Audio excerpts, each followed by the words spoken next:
getting into recapping what happened in the last episode and get into this episode because, 2 words, or no, 3 words, Zone of Truth. Yeah, that's a mood. All right, so we're going to start first with our lovely Michael.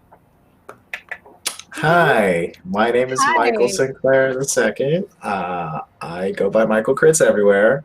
Today I am playing Gervain, the Heir of Wander human variant, and he is also a ghost knight from the Kobold Press Midgard Heroes. So that's who I'm playing today. Great, thank you very much. And right next door we have Kai. Hey, I am Kai, Stonefly_Kai, and I am playing Zira. She is a winter folk halfling. She is the sword fighter from the Kobold Press. Yep, wonderful. I'm also trying to keep a cat from chewing on my cords. If you see me making angry faces, it's because of the cat, not the people. Weeble Wobble, Charlie, I'm sorry, I get what you're playing already. It's the ears and the nose, you got me in. It's okay. They're so great. Wobble is currently a host for someone called Charlie who works on Encounter Roleplay, but right now she's ready to see the events unfold after her actions. Being a cleric of speed, she's very glad that she can run very fast and is grateful to Kobold Press for creating such a wonderful domain. Excellent. Moving down to Jim. Hi, everybody. I am Jim, and I'll be playing Slain this evening. And I love Zone of Truth. I just love all the clarification and brevity of just conflicts that it brings. So I really appreciate also that it lasts a long time. You have to save every question. So, but Slain is still there, ready to stake or unstake our vampire as is necessary. So yeah, fun times ahead. Oh yeah. And moving over to Sky. Hi, I'm Sky. You can find me at Turnpixie Twitch here, and Turnpixie here. It's jeez. Here I go again. That's all right. Reboot. Places. It's either Turnpixie Twitch or Turnpixie, depending on where you're at. You'll find me. I'm gonna be playing Aol Galith, who is our Shadow Fae Warlock Druid, both Light Eater and Circle of Oaks, and yeah, things are getting interesting. I can't wait. Yes, they very much are. And moving along, last but certainly not least, we have Jesse. Hello. My name is Jesse. I'm playing Maurice, a Pantheist priest cleric, also from the Kobold Press, one of the many fantastic Kobold Press supplements. And yeah, his domains are all over the place right now. Right now he's ocean domain specifically. Yes, definitely many domains for our many domained Pantheist. And I am the Muse. I am your DM for this evening, and welcome to the Kobold Press Twitch channel. As mentioned before, many of these races as well as classes are being pulled from the various texts that Kobold Press does offer. Please make sure to check out their website. And they did just get through another fabulous, successful Kickstarter, so even more good things are coming our way. I cannot wait. That being said, anyone care to give a little bit more detail as to what happened last week? We're just going to leave it up in the air to Zone of Truth. So, it got crazy. Weeble was tasked with a very important job. Weeble was told we must pull the arrow out, but only a little bit, enough to bring the vampire back so we can ask questions, but not enough so the hungry vampire can eat all of us, because that would be very bad. So I practiced. I pushed, I pulled, I pushed, I pulled. I stabbed a pillow. I stabbed my friend. I didn't mean to do that. That was a mistake. They didn't notice, luckily. Apparently they have a metal leg. Very convenient. So there we were in the basement. And I go for my grab, and I whiffed the first roll, so I quickly hit the re-roll button in a panic. And thank you for GM inspiration for that one, because then I made it worse. And I pull it all the way out. Apparently vampires very squishy.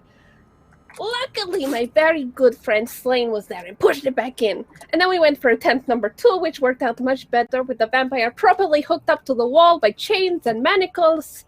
And we were ready.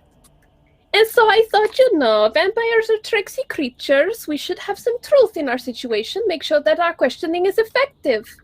Iwalgalith told us we should be very precise and know what we wanted to ask, so we did a little bit of preparation. Zone was there, and then everybody began talking. And then people left the room, which I think is for the best. Sometimes people just need to walk outside to clear the air, take a breath, find some pie. And then we found out a little bit that Gervain might have a curse. We're not sure, but I'm going to call my friends and see if there's something we can do about that, because apparently Gervain is drinking vampire blood now.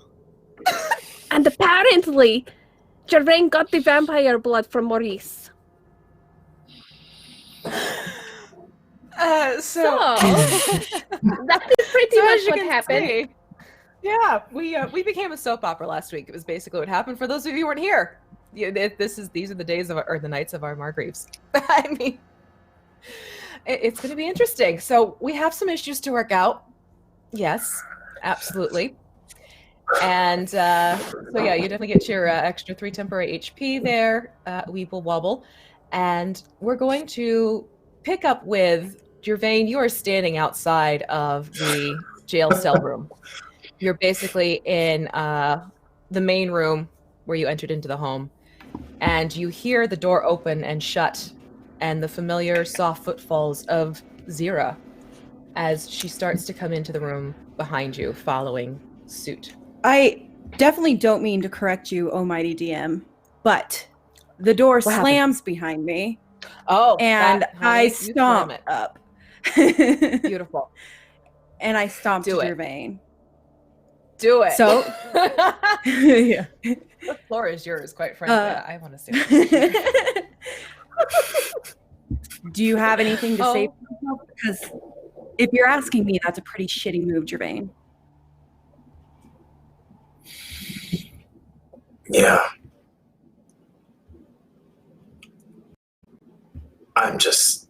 I got tired of being in the Margreave Forest, and I thought this was a way out for at least somebody, even if it wasn't me.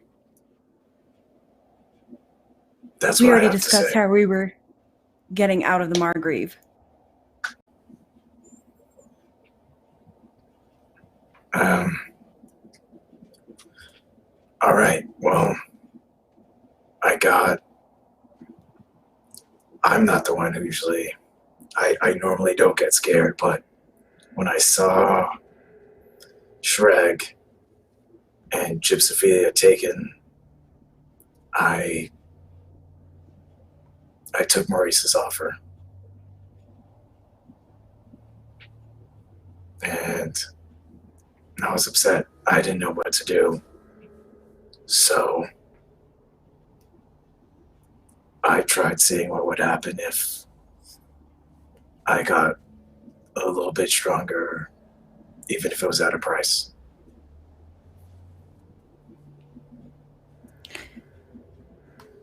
You know what I find wrong with this conversation? Is it's all I. You didn't think about anybody else but you.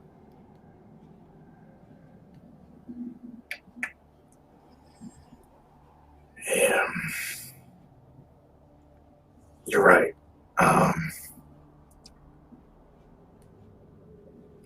Maybe I was being selfish. Maybe I saw most of the party doing foolish things, and I didn't know how we were gonna get out of here. So I made a selfish decision, and I just wanted to be stronger. And in that moment, yeah, you're right. I was selfish. I stopped thinking about the party, maybe, and you, and I was scared. And I did something that I thought was going to help me. Do you even know what it does? Do you even know how long it lasts?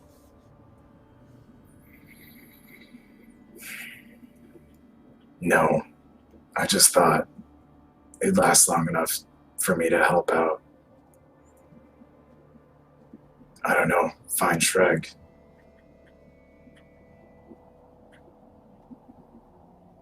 Long enough for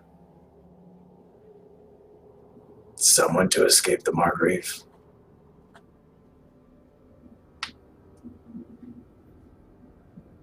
That's all I know. I could talk to maybe Maurice or Weeble About me, Wobble. it's not Weeble Wobble. Sorry. No, go ahead. If you're talking about me escaping Margreave, we already made a pact. We were going to get out, both of us, if we were going to leave. You broke it. You were supposed to be the person who didn't break the promises you made to me.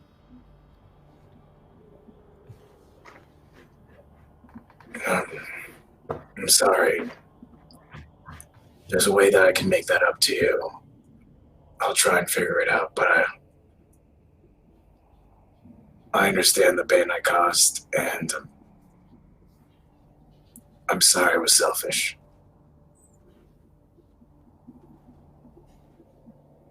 Zira's going to be super petty and is not ready to say sorry back, so she's just going to storm out.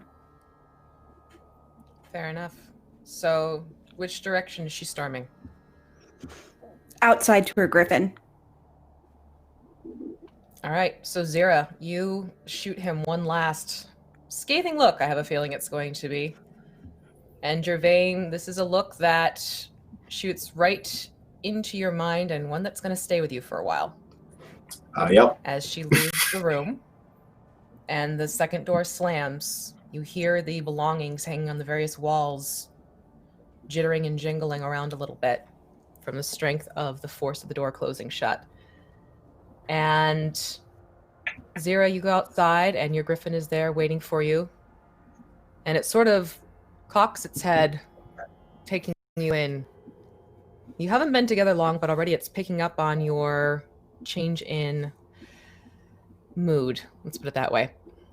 And it sort of does that hesitant shifting back and forth on its feet, not quite sure if you need it or if you're going to go off somewhere else. What do you do? I want to go up and, like, I'm angry crying at this point. Not you can't hear me. You can't audibly hear me, but it's like those like angry tears. Mm-hmm. And I'm going to like, you know, put my fingers in its soft under fur, not fur, feathers again. And it will let me try to climb on it. Let's do an animal handling check.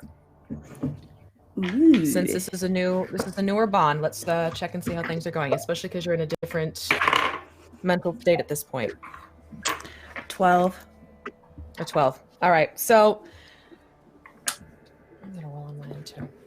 Okay, so as you sink your feathers deep into the underdown of this griffin and the softness fills your fingertips and your palms, you feel it back up a little bit, but then shift back towards you, and it allows you to lean your weight against it. And you feel this solid figure, this warmth emanating from its chest. Now, you don't hear a heartbeat, but you do get a sense of it's trying to comfort you. And it even leans its head down and rests its neck and chin over your head, down one of your shoulders. And it just stands there stoically as your tears of frustration fall into its feathers. And then once again, you hear your brother's voice echoing in your ear. It's gonna need a name. Give it a name. I think back to when we were young, me and my brother and brothers, and he used to always catch like little rodents and try to keep them from mom, even though mom said we couldn't have pets. And the one that lasted the longest was a squirrel that he named Krotos. So I'm just gonna, dig my hands into his feathers again and just softly Krotos. And as you say that name, you simultaneously hear Taryn's voice, perfect, echoing in your mind. And you feel the griffin sort of fluff out even more, like this sense of pride coming to it now that it's been given a name, that you are now taking full ownership of it and this bond the two of you have now created. What would you like to do, sensing this? I think I just want to lay my face in his feathers and just wrap my arms around its neck and cry. I'm crying because I'm sad because I miss my family and I trusted Gervain, and I'm starting to get close to these crew members, but Gervain in particular. And I feel like, at this point, the world's out to get us, and I'm just going to cry. Gervain, you're standing in that front room, and there are plenty of windows in this room. You can tell that Burnham must like having light whenever possible. So you're actually witnessing all of this. You can't hear anything. So you don't exactly see her tears. You don't hear the soft cries into the feathered form of the griffin. But you can see this embrace happening between the two of them, and you can see the griffin, after it sort of tends to her and looks to her, it raises its head and stares directly at you through the window. What's going through your mind after Zira just left and you see this play out? I don't know if Gervain can tell that the griffin... Yeah, I think he would be able to tell that the griffin has some sort of bond with Zira and that he's communicating something directly towards me. And already the gravity of what Zira has said has hit Gervain, and he's gonna take the time to let the gravity weigh on him instead of trying to fight all the time, because fighting up to this point, everything and everyone and everyone's what everyone has done, he's just gonna let the Margreave in a sense in and just be with it. He's going to lean against the wall that he was just on, because I imagine that Zira came in and stared right at him. He's going to release his little tie that holds the bun of his dreads up, and he's just going to remove that, slump down and sit and let his dreads run in front of his face, and he'll probably cry a tear or two. And as you do this, in your mind, you hear the familiar, gravelly, wise old voice of Denzel, echoing the words of comfort he passed on to you before you went in front of your tribe to stand up for yourself, to explain yourself before your exile. And the words are eerily on the mark for this one as well. Just tell them the truth of the matter. Be who you are. Accept who you are. And we will leave the scene with Gervain sitting there, extremely pensive, and Zira out in the fresh air with Krotos, her now bonded griffin, standing sentinel, protecting her, keeping an eye out, making sure that she's able to have this moment to herself without disturbance. And we'll shift over to our two lovely clerics, Weeble Wobble and Maurice. Now, Weeble, you have just had this lovely zone of truth put to very good use, bringing in some rather interesting dynamics to this group of people that you have only just recently met. And Maurice, you yourself became part of this whole interesting interaction. What would the two of you be talking about in the aftermath of all of this? So, who do you think we should call? Oh, not really sure what you mean. Who we calling? Well, I need to make sure that I am ready to try and remove the curse from Gervain. Who do you think we should ask for help? Oh, right, okay. Tell you what, how about we find somewhere a little private, and then we can, sit down, lay out a prayer mat, think about it for a few minutes, and see who answers. Oh, I like this idea. Hold on. And you see her ears kind of ooh, and twitch like giant satellites on the side of her big ratty head. Which really, in comparison to you, is a pretty tiny ratty head. But that aside, she's listening really hard to see where Gervain and Zera have moved through, as we're kind of trapped between them in that room, and then we've got the vampire and our two other friends to the side of that. And so she's listening, and I think she would hear that it's kind of gone quiet, I think, in Bonham's house. Well, like, good news, they're not fighting anymore. I don't think they're That's dead. good news. It's And she listens for probably another couple of seconds.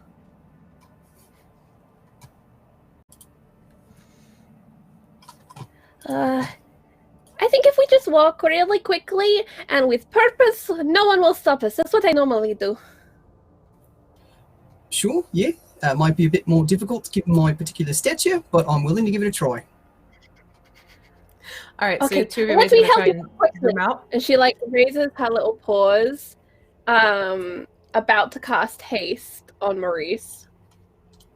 Oh, dear God. Okay, so we will goes to cast haste upon our metal man. Okay, now you should be much faster.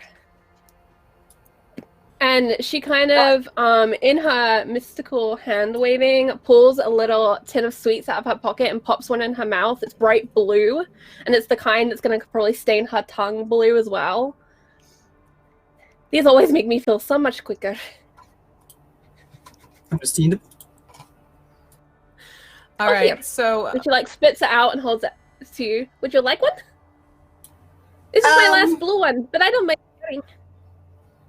Tell you what, you have that one, and I'll get the next one next time. Oh.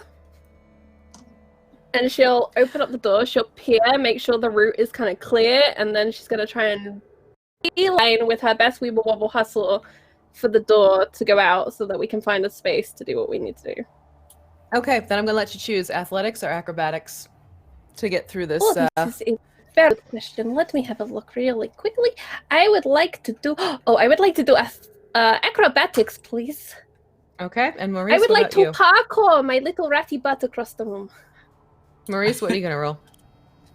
Maurice will roll. I think I'm equally bad at both of those options, to be honest. Well, I mean, you do have the nice little bit of haste helping you out there. That's fair. I've got a +1 to athletics and a +0 to acrobatics. Let's go with the +1. Okay. 15. All right, so you got a 15, and Weeble, what did you get again?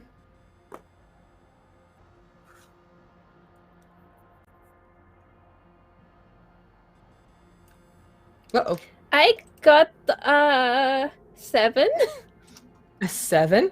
All right, so this is how it's going to play out. Surprisingly, Maurice, you're able to, move through the door. You take in the fact that Gervain is sort of resting against one of the opposite walls, keeping to himself, and you, knowing him for as long as you have, you kind of take that as he's wanting to be left alone. So you kind of move your way through.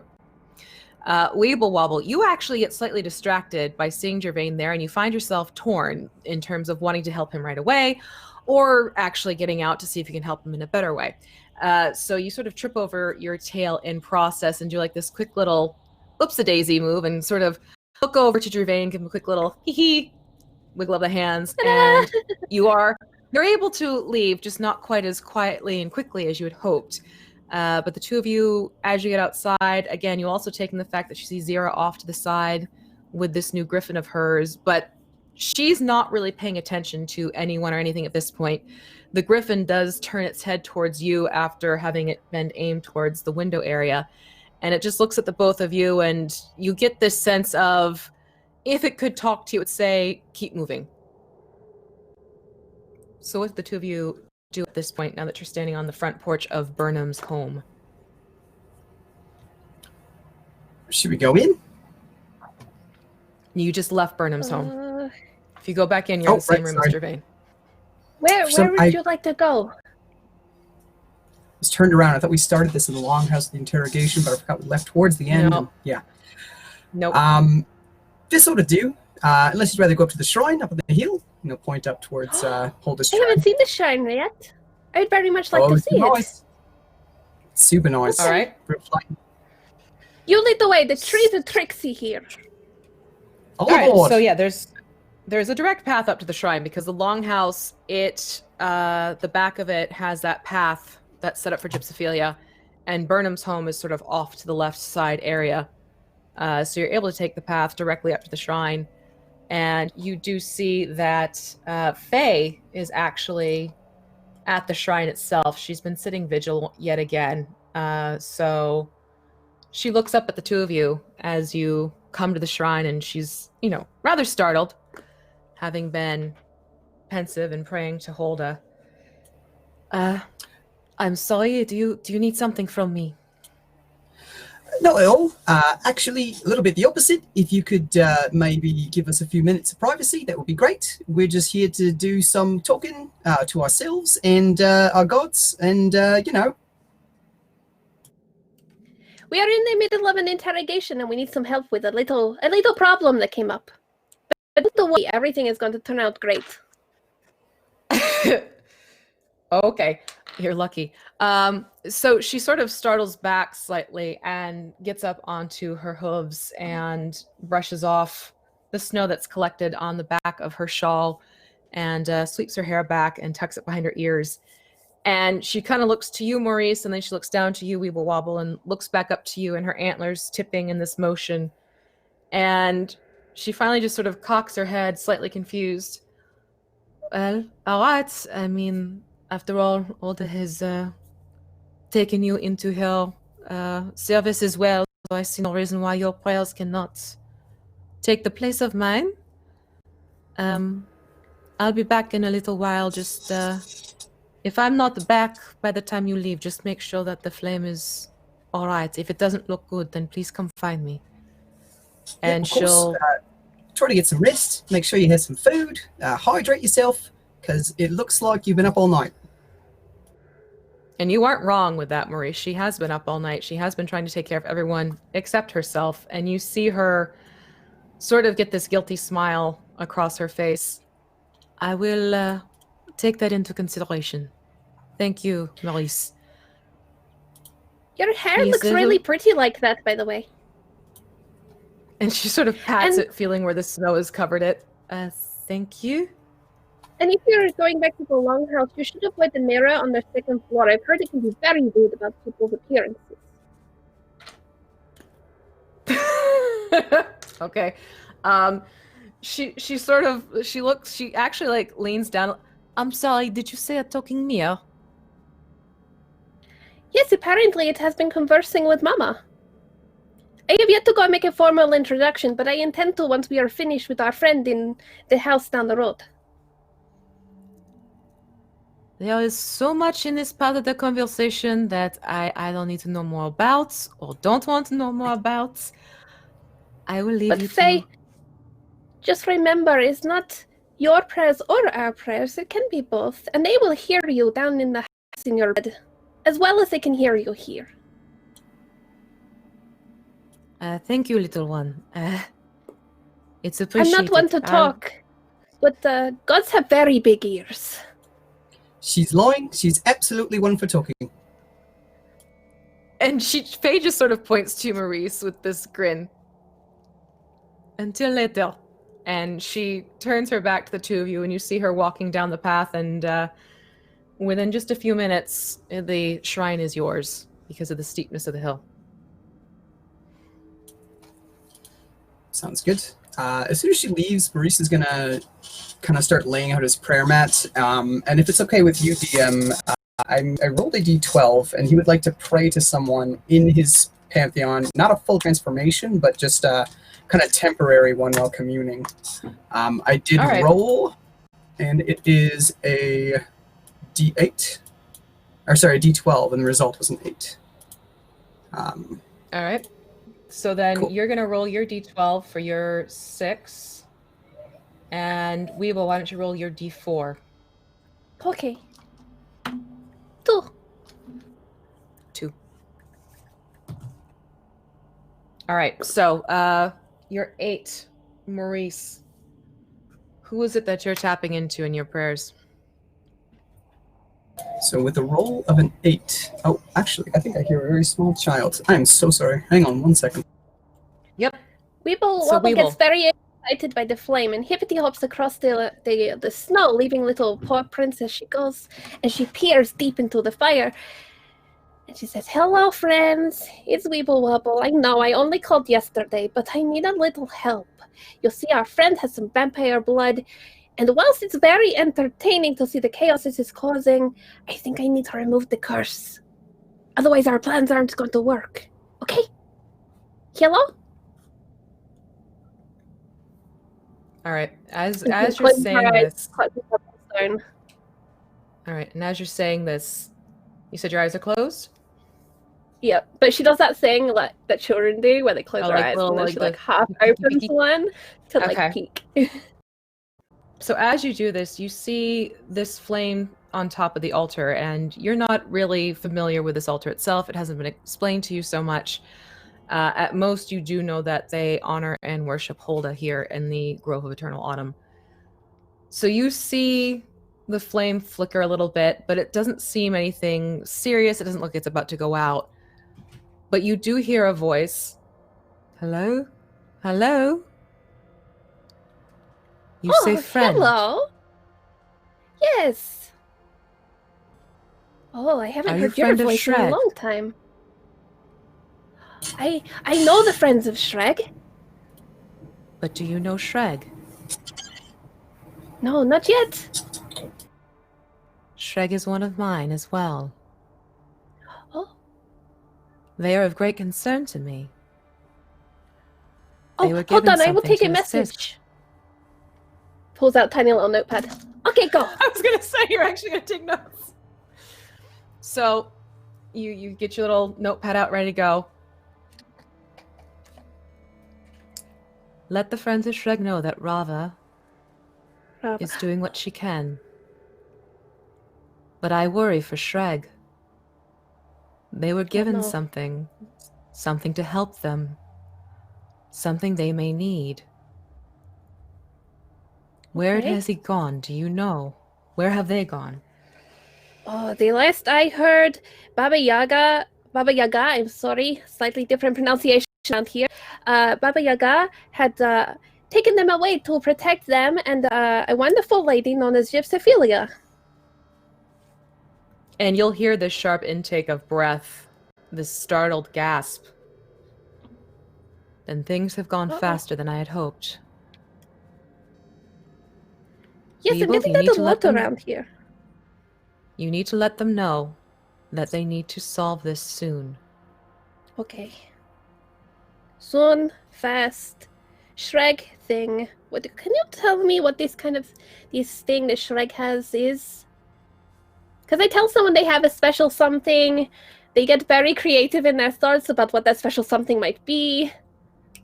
It was a small trinket Okay. to what would be to the common eye. But they knew it was more than that. A small rabbit. Oh. I like rabbits. Rabbits are very friendly. So how have you been, Rava? It's been a while. I've been keeping busy, Oh, yes. and I'm afraid I need How to are go. your web? Oh, okay, friend. Still Rava, spinning? quick question before you go. Yes, Is this little like a one. birthday cake? Do I blow the candle out? Do not touch the flame. Leave the flame be. Okay. It is sacred. I mean, so are birthday wishes. That's why you don't tell anyone what your wish was. But But it okay, brings don't warmth worry. and I won't touch comfort. the flame. Good. To answer your Okay, question, soon past. Yes. the curse does not lie in Gervain. The Oh. curse is with what has been broken. Repair the break. Repair the circles. Circles. Okay. Okay. Now I must go. Yes. And you can actually feel this sort of disconnect. Your mind no longer has this sort of, it was almost like this background ticking sound that you realize was there now that it's gone type of situation. And what would have sounded like a room filled with clocks, you now hear the forest sounds and the snow lightly falling on the leaves that are still on the trees. Now, Maurice, you too had beckoned to your gods. And interestingly enough, Weeble, Maurice did not hear this conversation at all. Because he was engrossed with his own conversation. And which god was it, Maurice? Baal, god of knowledge, death, dragons, and power. Of course it was! Right? So, now that you have connected with Baal, what is it you're asking of them?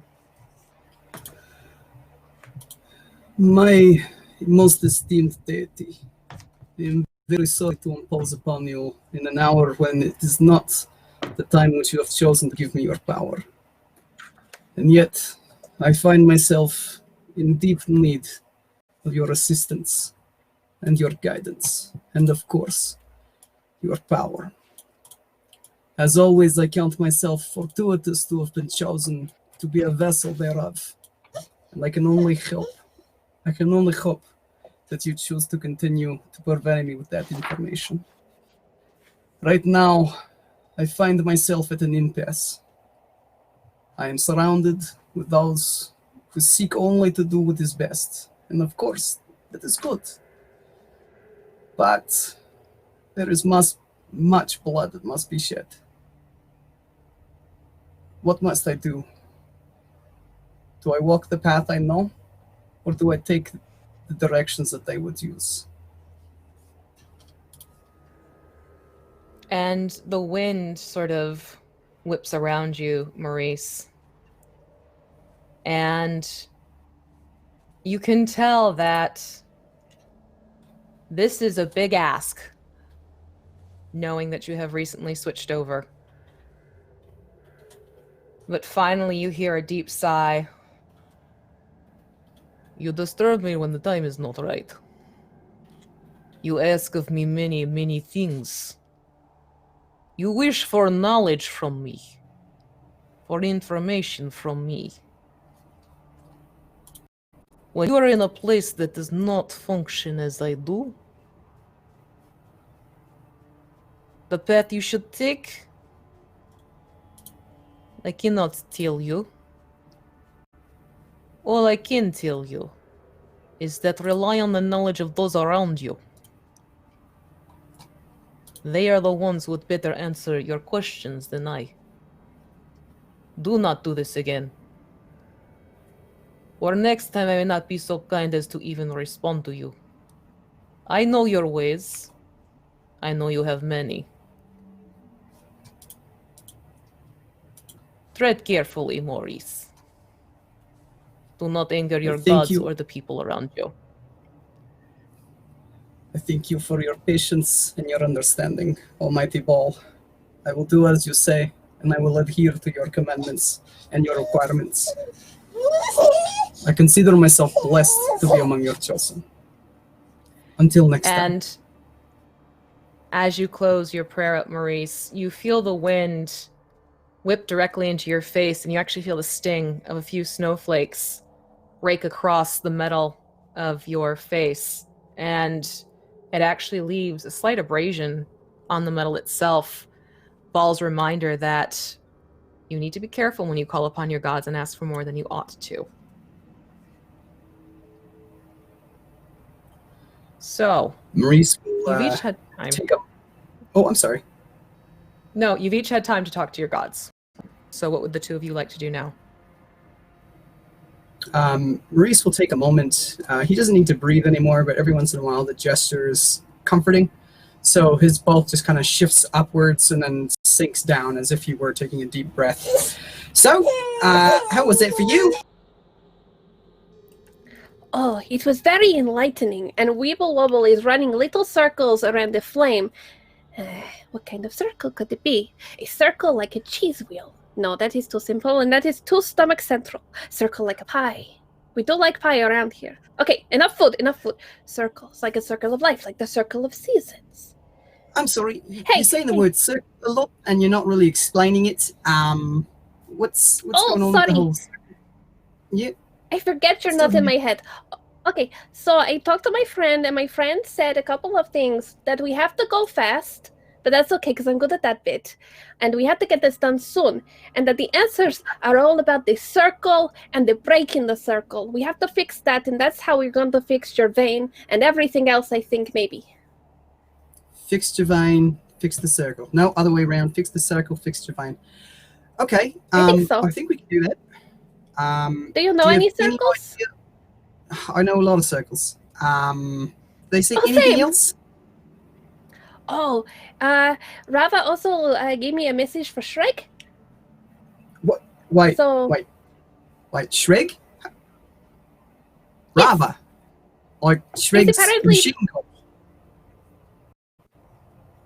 yes, apparently we are mutual friends.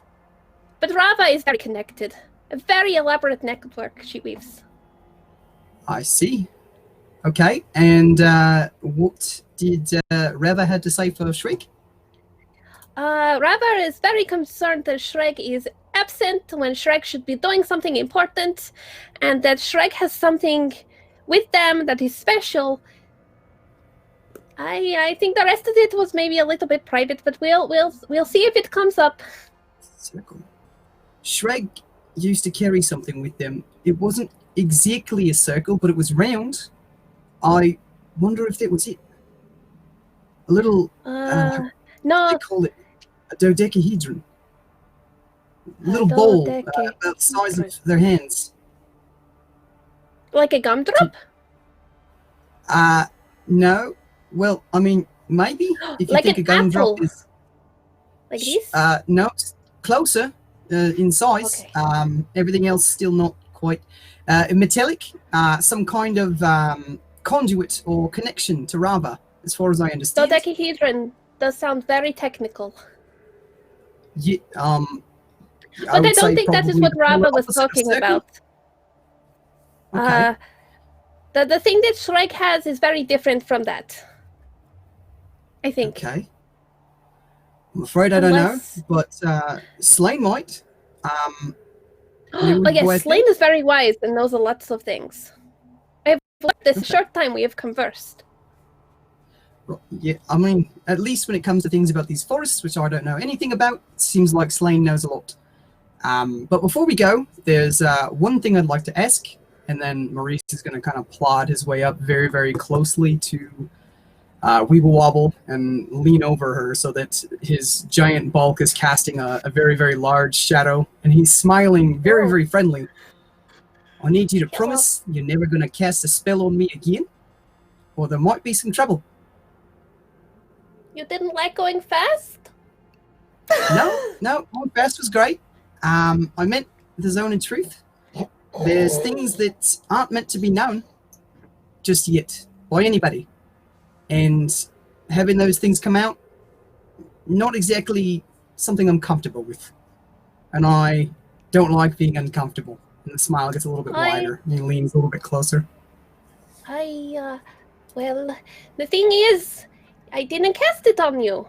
I cast it on the vampire. Sure. Maybe just be a bit more responsible with your spell casting in the future, and we won't run into any problems. All right? Didn't it help? Didn't we get answers? Sure. Yeah. And I can but tell we you got- when they were lying. Listen, I don't want to stress you out. But here's what I'm going to say. Okay. Don't do it again. Okay. All right? You didn't like this spell. No, good spell. Wrong target. Who should I have cast it on? Anybody but me. Okay, I think I understand what is happening here.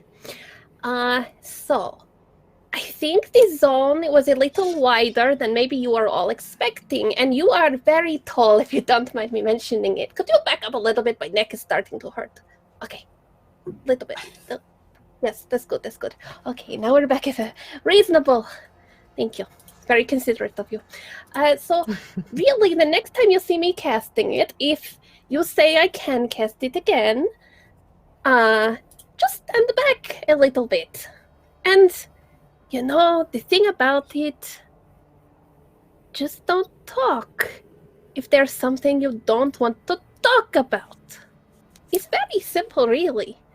And the other thing, one last piece of advice, if I may, Maurice.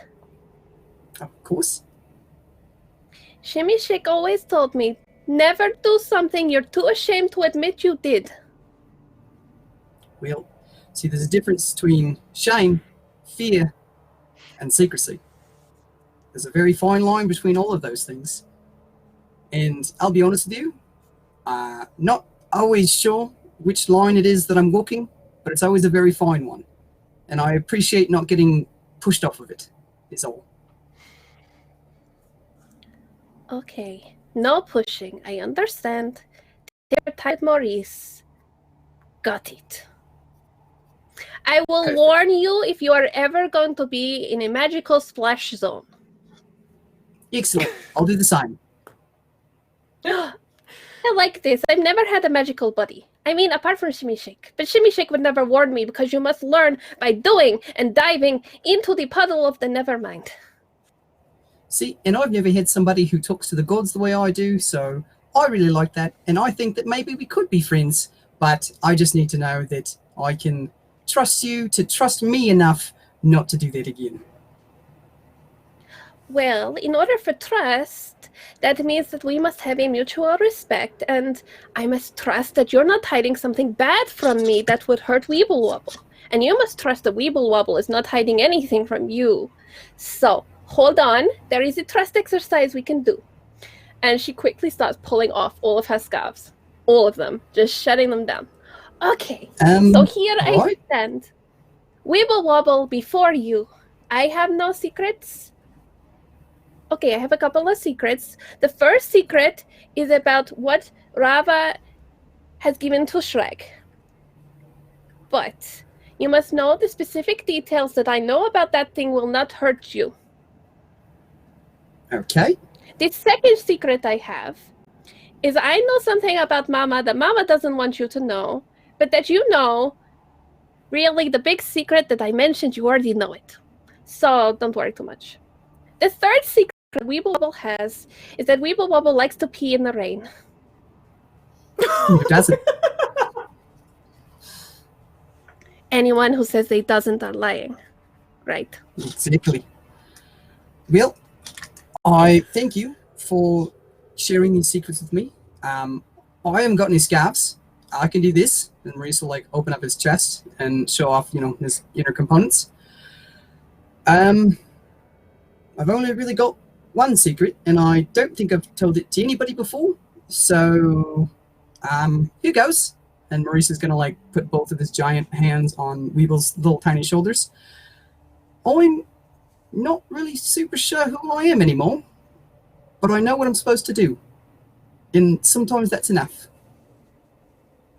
Knowing is half the battle. And now we know we need to figure out the circle problem and the break, and that will help fix the problems that we are dealing with here. And then we can deal with who you are. If you'd like. I have a long list of to-dos.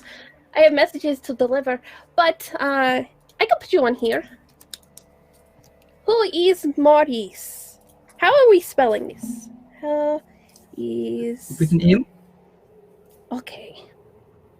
You never know. Sometimes the Z's are silent. Yeah, sure. But this doesn't leave me and you, right? I just need to clarify on that one. Zone of truth, right now, to me and you.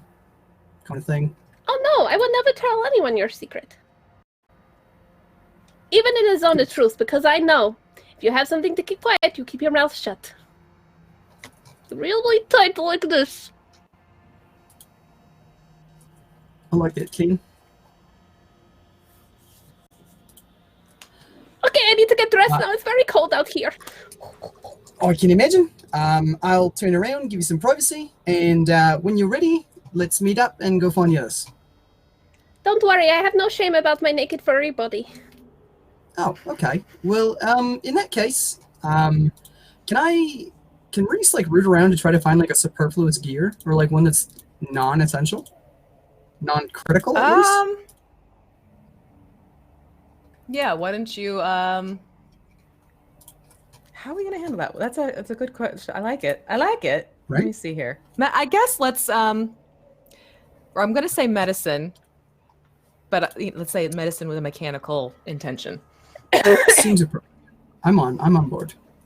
Okay. It's 14. There's no good in my lungs. I'm sorry. 14. All right. So it takes you a little bit because you go through these various forms. Sometimes what might seem like a vestigial gear might actually become more handy for a different formation. So you have to be very careful when you're picking and choosing which of these gears is actually something that can be removed.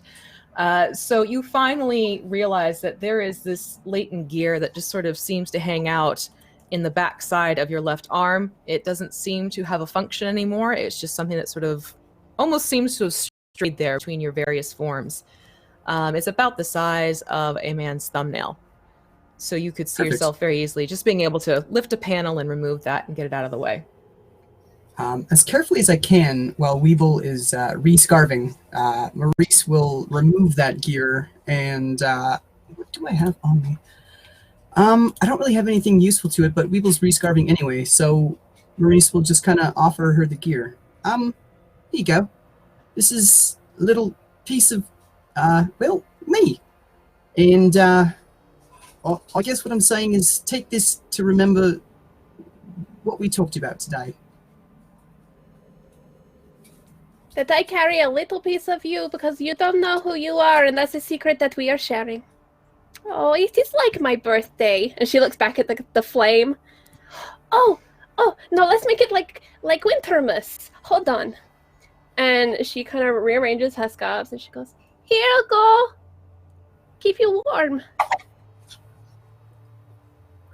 Maurice will very tenderly take the scarf. What color is it? It is red with a little white trim.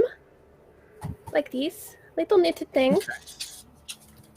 And it's Weeble Wobble and I imagine size. it's one of those like long, thin ones. So it's kind of more like a one that you just kind of loop around you. Sometimes she uses it like a belt. She just loops it around a few times. And sometimes she wraps it around her tail. But you can have this how long one. Is this in feet? Like 2 feet? Yeah, like 2 or 3 feet. Okay. Yeah. Like, long. Maurice will take it very appreciatively, but he has no way to tie it around himself. It's just too small, so he's gonna like tie it around his upper forearm on one of his arms. There we go. Wonderful. So we have this sort of unexpected moment in time to sort of connect between our two clerics. And you kind of get a sense between each other that for the gods who decided to pay witness to it, they're pleased with it. You notice that the flame is burning a little bit brighter, Maurice. Hold is pleased to see this camaraderie developing. And Weeble, you hear the faint ticking like a metronome. So you get the sense that Rava too has been sort of hovering just a little bit to make sure the message was delivered. Maurice, And why don't you go back to everyone and you tell them about the circles and the breaking and all of that things, and I will go and check on Faye back at the longhouse and make sure she's sleeping. And then I will come back here and I'll watch the flame. All right. Should I send the flames tender back? Is that Faye, or is there someone else that tends the flame? Pretty sure it's Faye. Oh, she should rest. I can tend the flame. I know, don't blow it out. Right. Yeah, that's pretty key. That's very key. Actually, I should specify how extremely key that is. That's not low key. That's very high key important. Do not at all. So, you know what? Maybe I should stay here, and maybe you should go tell the others. Because now, should we play rock, paper, scissors for it? Maybe something. Yes. You ready? all right, straight D20 rolls from each of you. Highest gets it. Ooh. That's a natural one. I don't know what's wrong with me, but she can't roll, apparently. Well, considering the natural one, darling. Yes, we will. You get this sense that Maurice is a little bit more protective, and you recognize the fact that it's because you know he is a servant of Holda. So you're realizing it might be in best interest to allow a servant of Holda to remain, and you can go and check on Faye and possibly deliver the message as well, since the Longhouse is en route to get to Yes. Burnham's home as well. And Rob is so singing you in my skim- brain. Got to go fast.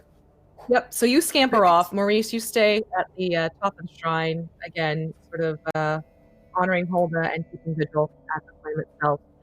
And as we fade out from our two clerics having their lovely little time together, we fade back into the room where we have Eowell and Slain sort of keeping an eye on the recently unpetrified for a moment vampire, because you realize that should that stake stay any little bit in her body, that Drosera wouldn't be able to basically regenerate enough to start giving more information.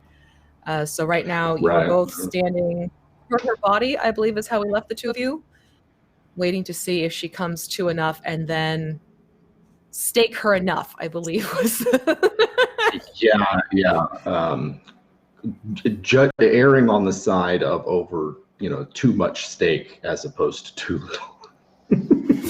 I think we want answers out of her, but I'd rather not have to deal with a runaway vampire. You don't want a runaway vampire. You also don't want a pile of dust, because you don't forget you did find out that she admitted in the Zone of Truth that her participation in the repairing of the dead druid run is necessary, because she is a creation of the vampire who was freed. So you need her. Yeah. And you need her petrified, not dust. So all right. So yeah, not overstaked, okay? Definitely under. All right, let's do it. Okay. So we've got the shackles. Slain is obsessively checking the shackles. Great. So why don't we do this? Each of you give me a medicine check, because you're basically watching to see if her form is regenerating, getting healthy enough before you restake her. And suddenly I really want steak. Oh, right. Did I accidentally close that out somehow? No, that's right. I'm dumb. Even though I'm proficient. Having it dumb. Okay. So Slain, you got a 12? Yep. 5. All right. So, with the 5, AOL, you're actually more nervous than you realized, a little bit jittered from the whole Zone of Truth and the interactions, and you're kind of more playing over the information that you got, because you're very good at sort of compiling everything and figuring out how one connects to the other, and your brain's sort of wanting to shift in that direction rather than continual vigil over this creature. Slain, however, you are standing there and keeping a very close eye as you're checking these shackles, and you can see, ironically, as you check them to make sure that everything is secure, you notice that the skin underneath the shackles suddenly at one point starts to look even more raw and irritated and affected by their presence on the body than before. So it's almost like a reverse cure of wounds. You see that this is actually causing more damage. But that's a sign you realize that this body is actually generating enough energy now to start trying to heal itself as a vampire. So do we think that the shackles are also hindering things? Yes, you can tell that the shackles are hindering her regeneration. It seems a little sluggish. You would have thought that by now, having the stake out, it would have done a little bit. Oh my God, this is just leading to too many one-liners. So having the stake pulled out of her body, she is slowly healing, but perhaps the shackles are also inhibiting it. So it could be a matter of you wait it out a little bit longer and keep her shackled, or it's up to you, run the risk of removing a set of the shackles, because she does have a set around the arms as well as a set on the front legs and the back legs. Right. So I'll draw that detail to Ael's attention. Just be like, I think if the shackles, stay on, then it's going to take a lot longer. But I don't know. I feel like playing this one safe and leaving them on. And if it takes a little longer, it just does. What do you think? I wouldn't have ever suggested taking the shackles off. No, we keep her shackled because All right, good. Glad we're on the same page. Yeah. Yeah. We'll just wait. Yeah. If it takes longer, it takes longer. But I don't feel like risking having her unshackled. Okay. So as you're having this conversation, you hear, a door slam outside, and you realize maybe something not so great had happened. You also see the two clerics decide to head out as well. So Weeble and Maurice, they sort of just give a quick little alley-up goodbye type of thing as they leave the room, leaving just the two of you in there now. And you're basically standing over Drosera, keeping a close eye to see. Slain, you now know to keep an eye on those marks around the wrists and the ankles to see if those are getting angrier looking, because that, again, is a sign that she's regenerating. And AOL, you're sort of watching more of the facial movement, if there's anything that shows signs of life again. So this time, give me a perception check for you.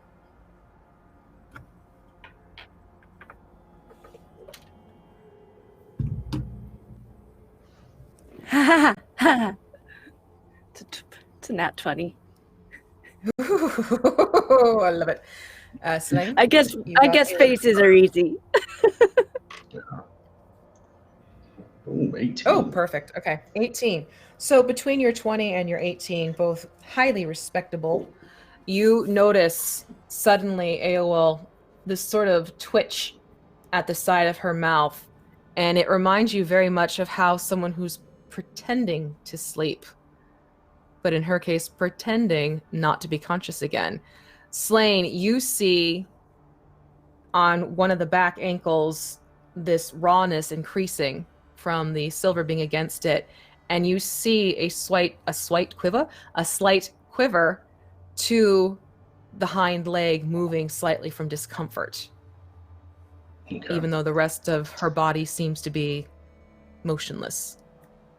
Yeah, Slane's going to move to restake, and he's kind of like moving between looking at the twitching hindquarters and AOL for when you think it's safe to go back now. AOL's like,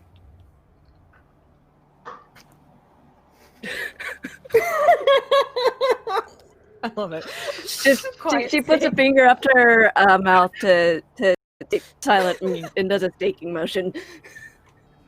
Okay. Yeah. All right, so who's going to be doing this staking? Slain? Slain will go, yeah. All right, sleight of hand. You want to slide a hand? Yep. All right. Yep. Got a decent dex, but no proficiency, so here we go, dice. 13. I'll take it. That's a respectable 13. That is respectable. So you get the stake, and just as you go, I shouldn't have looked at the chat. Dungeons and Dragons. So as you take the stake and you go to Shanker, you see her eyes flash open, and there's this hiss erupting from her, and you falter just slightly, more from the shock of her hissing at you, but you feel the stake move through the opening that's already been there. It's a little bit more tricky this time because her body has started to heal up a little bit, so you have to put a little extra force into it. So it's not as smooth as it was before, but you're able to get it to where she freezes again, and it's just her eyes and her mouth that are able to move at this point. All right. So you have her awake, you have her attention. Is Zone of Truth still active? Does that still hang around even though she's not there? I don't know. I thought it was like in the spot, but you're gone. Yeah, it's in a Weeble spot. was It's not not a. concentrating anymore. It's gone, I think. Oh, So yeah, that- that's right. Concentration. Thank you. That's what I was just wondering. Okay, so Zone of Truth is gone, but you have her. You basically have her in a situation where you're like, we can kill you or we can keep bringing you back. Yeah. I'm going to let So she's Aol staring take at the the lead two on of you. questioning. I'm terrible at interpersonal skills. Might work good here. Throw her off.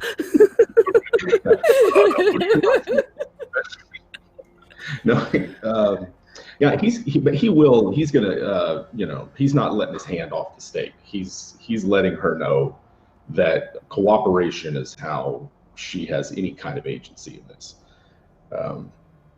So as a quick metagame conversation, we're looking for answers to what further questions, because we know she's necessary for the ritual to repair the cairns.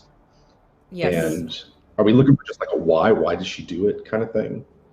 You haven't asked The her why that was yet. We had, but Yeah, you hadn't gotten more information in terms of, Okay. You also don't know exactly what's needed on the druidic side. You know that you need the vampiric, and she is the vampiric element, but you still aren't And quite sure about what the druidic would be. Okay. Yeah, So let's get clarification on the druidic, because we need that, or at least attempt to get clarification on the druidic. I think that's that's it, because I don't think we're going to get an answer on why. I mean, at this point, we know it was a power thing, anyways. It's obvious. Yeah. Okay, I can take the lead then if you want to play good cop to Slane's bad cop. We can do that, because so far I haven't done anything, but everyone else has done the stabbing. I just ask the annoying questions every so often. Sure. All right. So he'll, hand on stake. He's just gonna be like, so what do we for the druids for the ritual to put you in those cairns? Who do we need for that? Give me a persuasion. Here we go. I'm on -2. 13. 13. That would have been 15. She narrows her eyes at you, and you see her go from this mouth agape from the hiss into this sardonic grin. What should I tell you? You have to keep me alive, you know that much. If you do away with me, it is all for naught. I suppose you would tell us so that, we can make whatever, remaining portions of your existence as pleasant as possible. Because, we can make it really unpleasant. We could stuff your mouth full of garlic or put you under a stream or something like that. I'm just saying, there's a lot of things we can do to a vampire. You'd still be alive and, we still get what we need out of you. But it'd be really unpleasant for you. You know what I'm saying? Intimidation. That's my best intimidation. That's kind of what I was figuring. If I have advantage, it's great, but otherwise it's a 10. I'll give you advantage because you do have Aol standing there with you. So you're not just functioning on your own. 21. Okay, so with the 21, and it looks like it was a crit 21 too.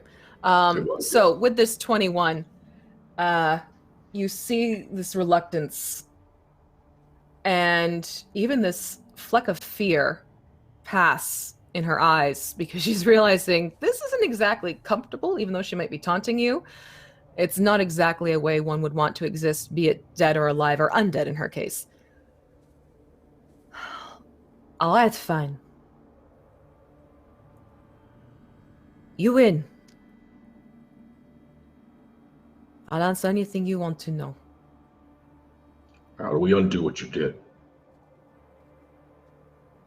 Step by step. Things got changed. She was not supposed to become what she became. She was supposed to stay in her vampire form. But it took longer than it was supposed to. The sun came up just as she was finished feeding from me. I had offered myself to her for strength in exchange for serving her and her assistance in taking over the grove. She became the mist. She was too weak to even fight the sunshine. And I became her creature. Yet I could be in the sunshine. Something happens with the magic, with the Margreave. I became unique and she realized the advantage of having a creature who could stay out in the sun. So we used it to our advantage. I pretended I was still who I was before. They were so concerned about gypsophilia. They never saw the changes in me, nor did I think they ever would, quite frankly. I may have been one of the maidens, but certainly not one of the favored ones. It was months before they noticed anything. Sorry, I won't interrupt her. She is part of the grove more than I realized. It makes sense now why she was so good at what she does. I heard what Baba Yaga was saying of the shards. It would make sense that gypsophilia becomes weak as the grove becomes weak and vice versa. The grove is what it is because of the dead druid run. Because of its formation, the grove is able to keep its creation, essentially. It is able to stay in autumn, in the harvest time, while the rest of the forest changes. That is why the 5 druids gave themselves away, gave themselves up for this ritual to protect this area of the Margreave. They were willing to sacrifice their lives.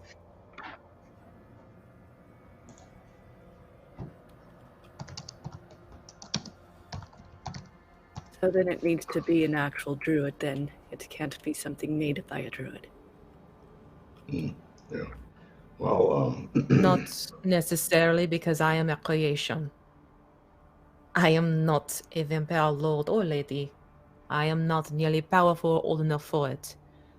But it has to be a balance for it to work. You need a creation What'll of happen a to you? druid.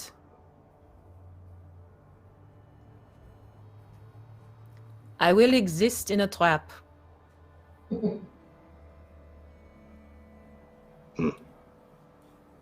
and Like the others, I shall stay there. If it works. Yeah. And your spirit be trapped in there. Yeah, I can see that. That's better than other kind of fates. No way to save you then, is there? Remove the blood curse. You'll have no way of repairing what was undone. So it must be a creation of that vampire. Yeah, that's a pickle. All right. Did you bite anyone when you were in the grove? Just rabbits and rats and smaller creatures. Anything larger would have drawn attention to me. Yeah. Well, and I'll Slane will look to Aol to see if she's satisfied. What about Gervain? What about the boy? Do we need to worry about him now? He drank my blood. I did not bite him. Okay. He was the fool who consumed something that's just going to make him ill for a little bit. He's not going to feel great after it's all said and done. But there was no exchanging. There was no... No. Will he become one of me? No. If that is what you are concerned about. It takes more than a few sips of older blood from a vessel and not something directly from us. Well, that's good to know. Anything else?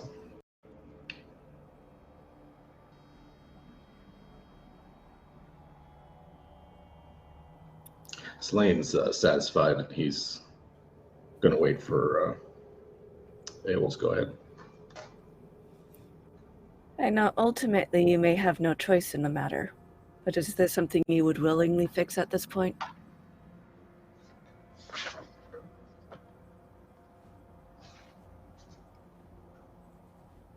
It was my love for the grove that wanted me to have more power.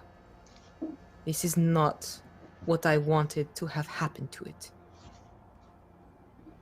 I made a mistake.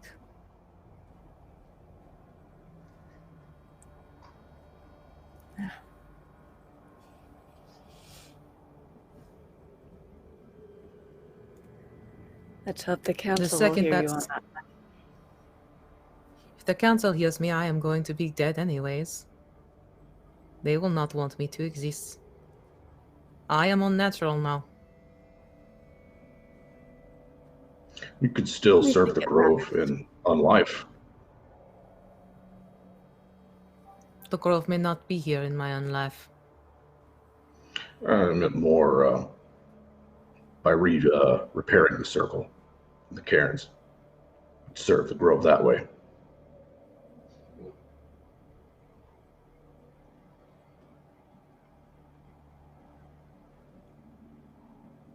I don't want them to take my antlers. I will do it if I can keep my antlers. All right, I'll see what I can do. So far as I'm able, I'll let you keep your antlers. Slane, you see almost promises this look of more relief. Mm-hmm. But you still see this relief cross up, quickly. But you can tell this is something that was a fear of hers. Having her antlers on display next to the other three.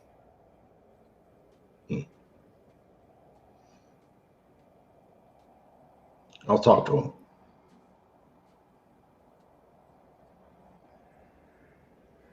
And then when it seems like everybody's ready, Slane is going to restake her. And he'll just, sorry if this is painful. For what it's worth, this really sucks, and I wish we weren't in this position. And he's gonna All right, get her and you paralyzed see, again.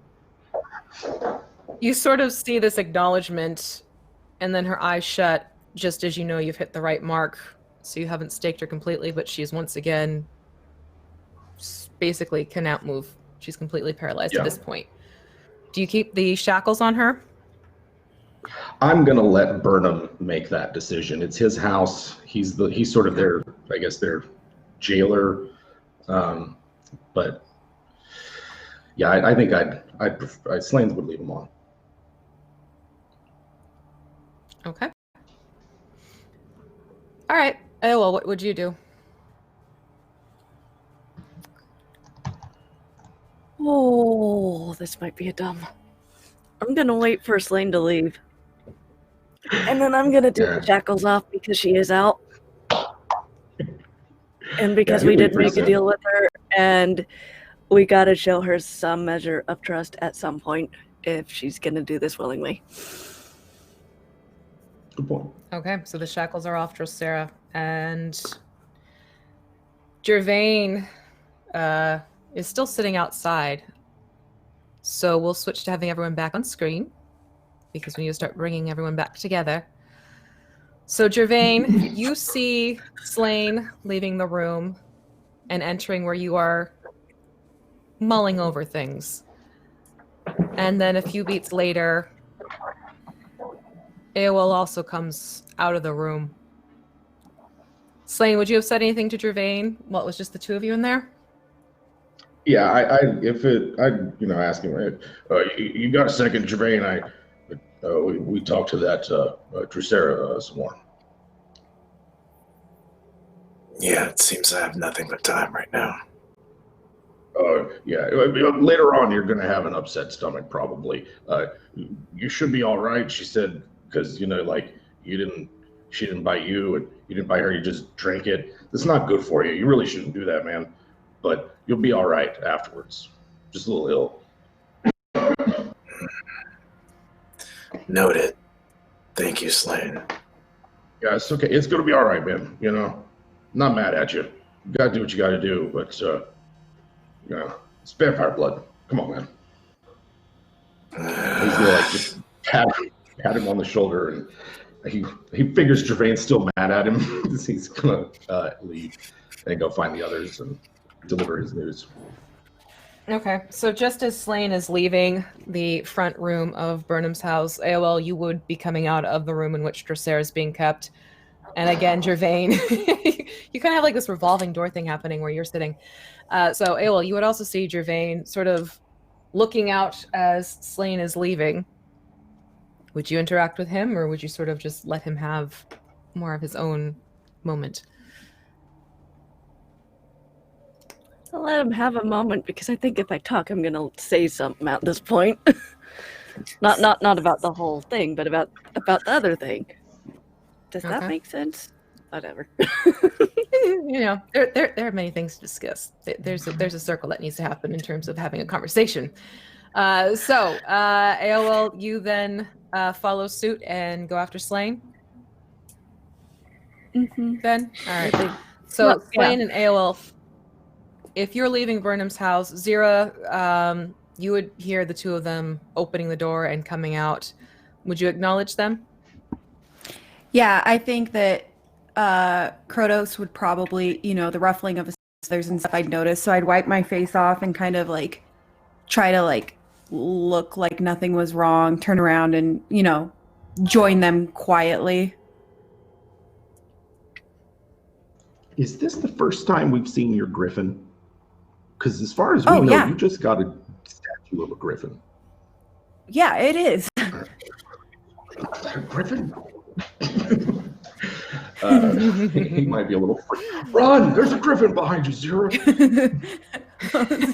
a giant griffin, You remember that little figurine I got? That's Krotos. Meet Krotos. Oh, hey, Krotos. Wow, that's awesome. So that's your statue? Is it alive?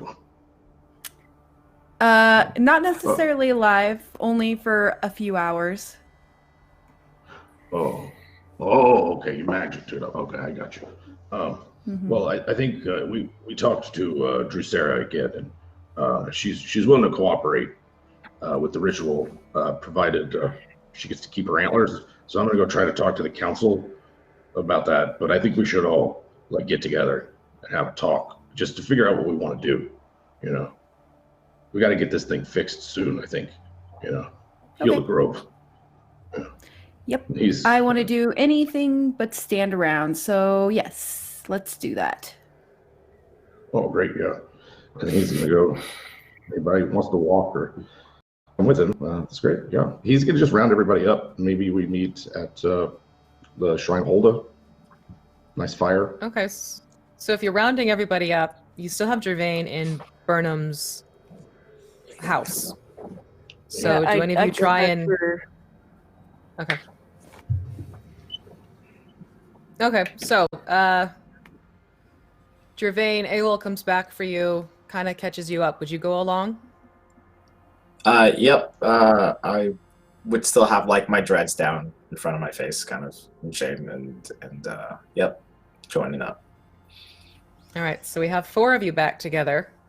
And as you head towards the longhouse, you see the small form of Weeble Wobble quickly dashing down the hill from the Shrine of Holda, and you would catch her before she actually is able to get inside.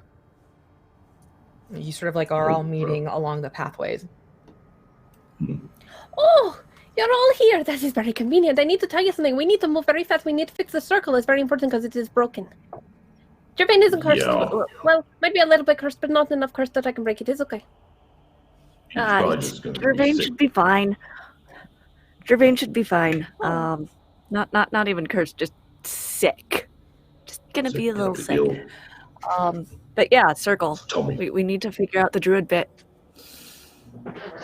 Oh, you already knew. Why did I go talk to my friends if you already knew?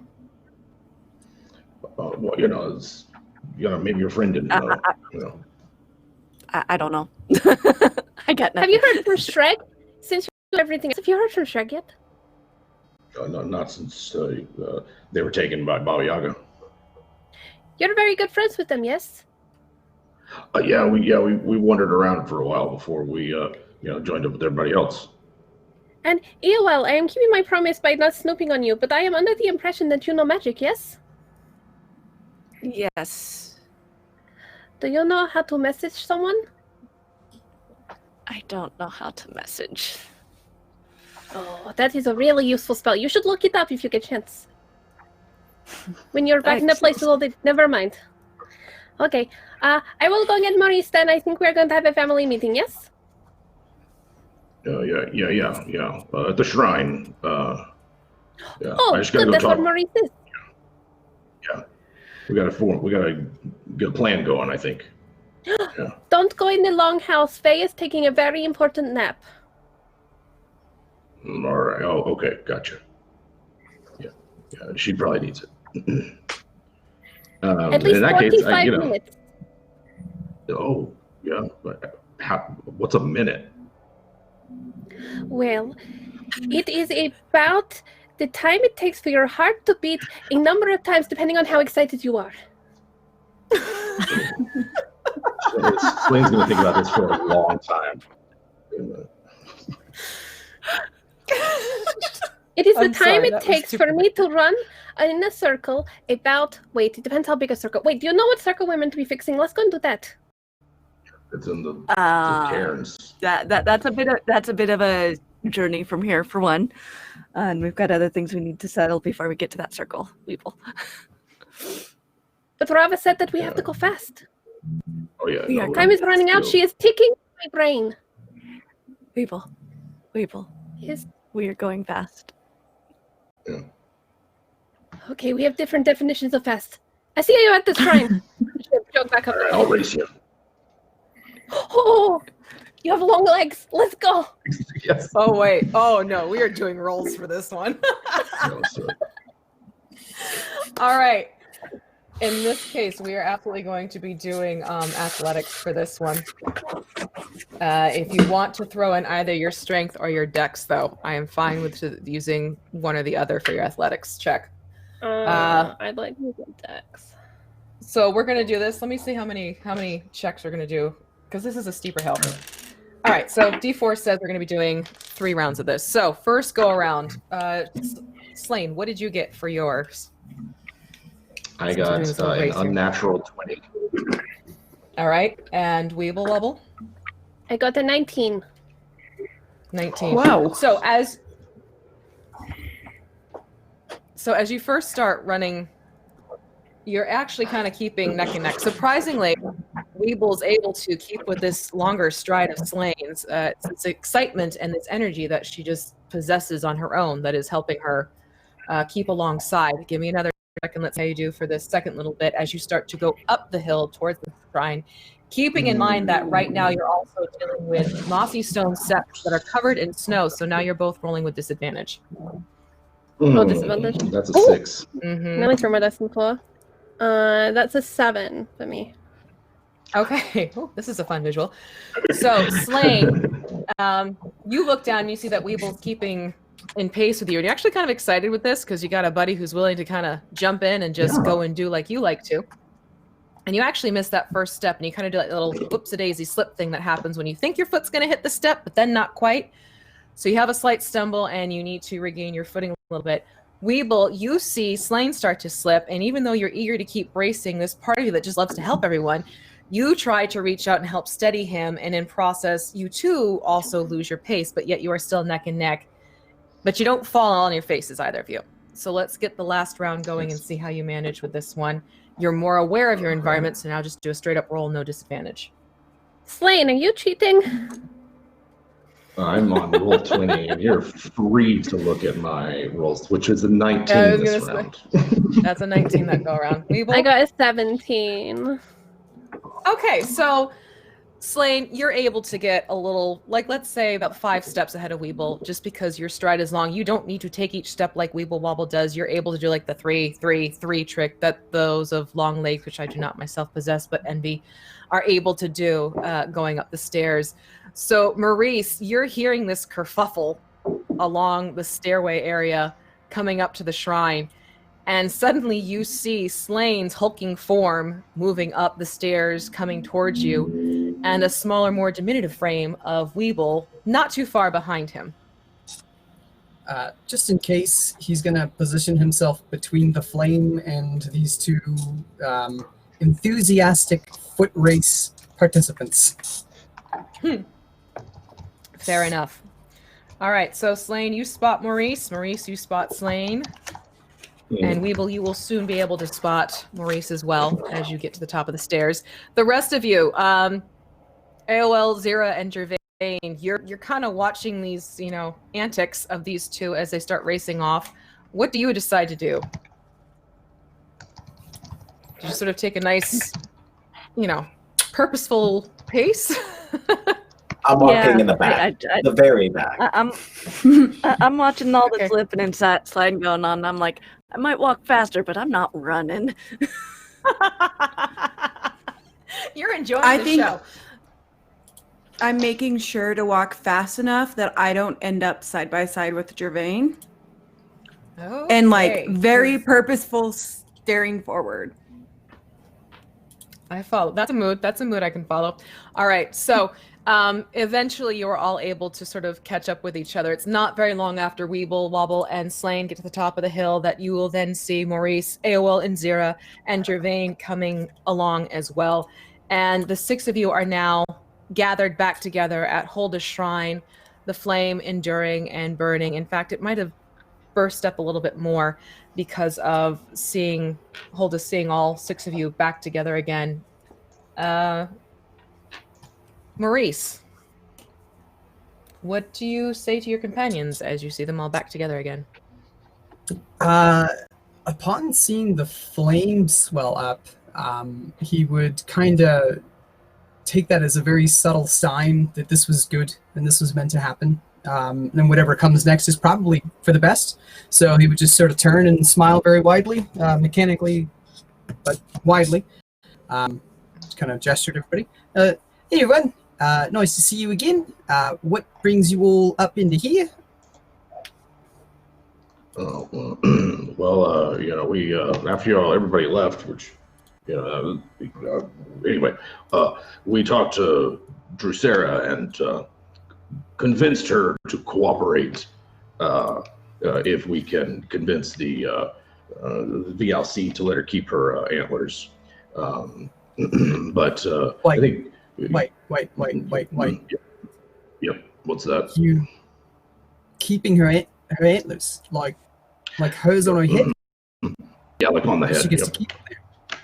Yeah, she would get that if we want her cooperation in the ritual Why to bind her to the keep care. her antlers?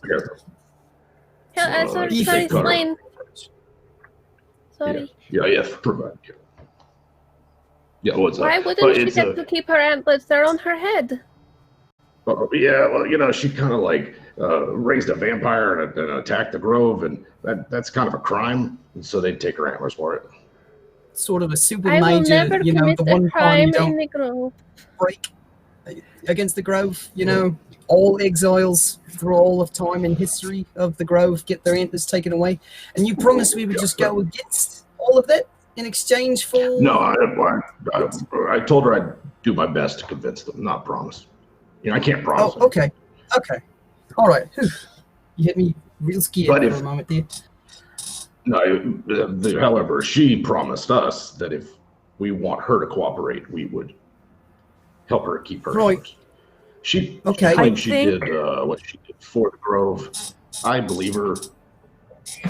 Hear me out on this. But She doesn't have much of a choice at the moment, right? I mean, the shekels and the wood. I may have and promised to he's stuff gonna, her like, mouth full imitate of me garlic and stabbing put her in a merchants. stream if she didn't cooperate. So that was, Okay. I think, the moment. Honestly, I kind of offered her a choice. I think the motivation behind why she did stuff plays a big factor of it. I think that's important Yeah, to take agreed. into account. Sure. Sure. We still need another And source. and taking, well, and the other thing, taking the antlers are saying we're turning our back on you, forgetting you are a part of this grove. But the reality of how this ritual works, she very much becomes part of the grove at that point in a more permanent sense. Right. So, hear me out. If she's part of the grove, she doesn't need any antlers on her head.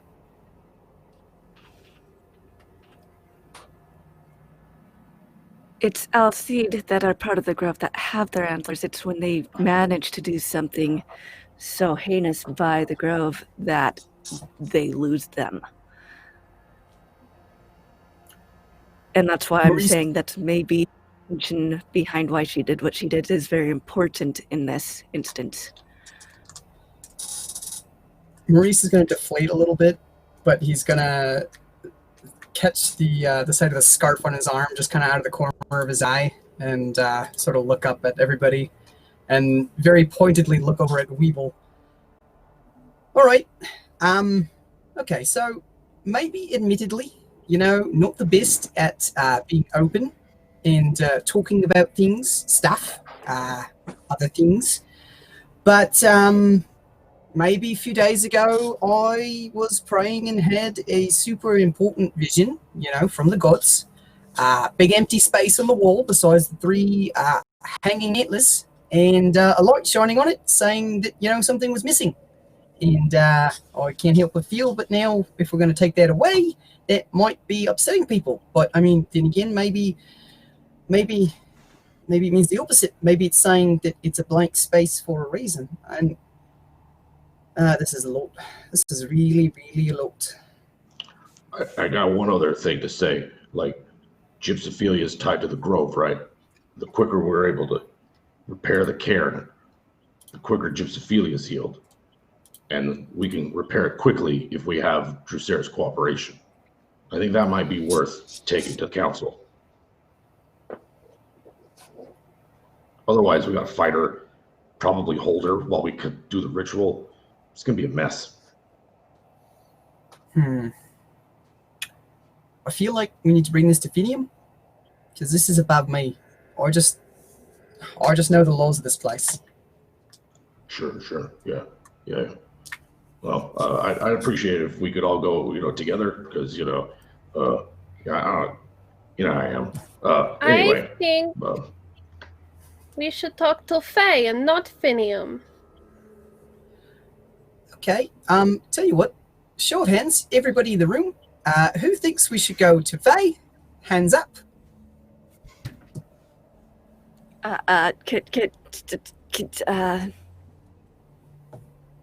You're allowed to put your hands up for 2 things. That's okay. You got 2 hands.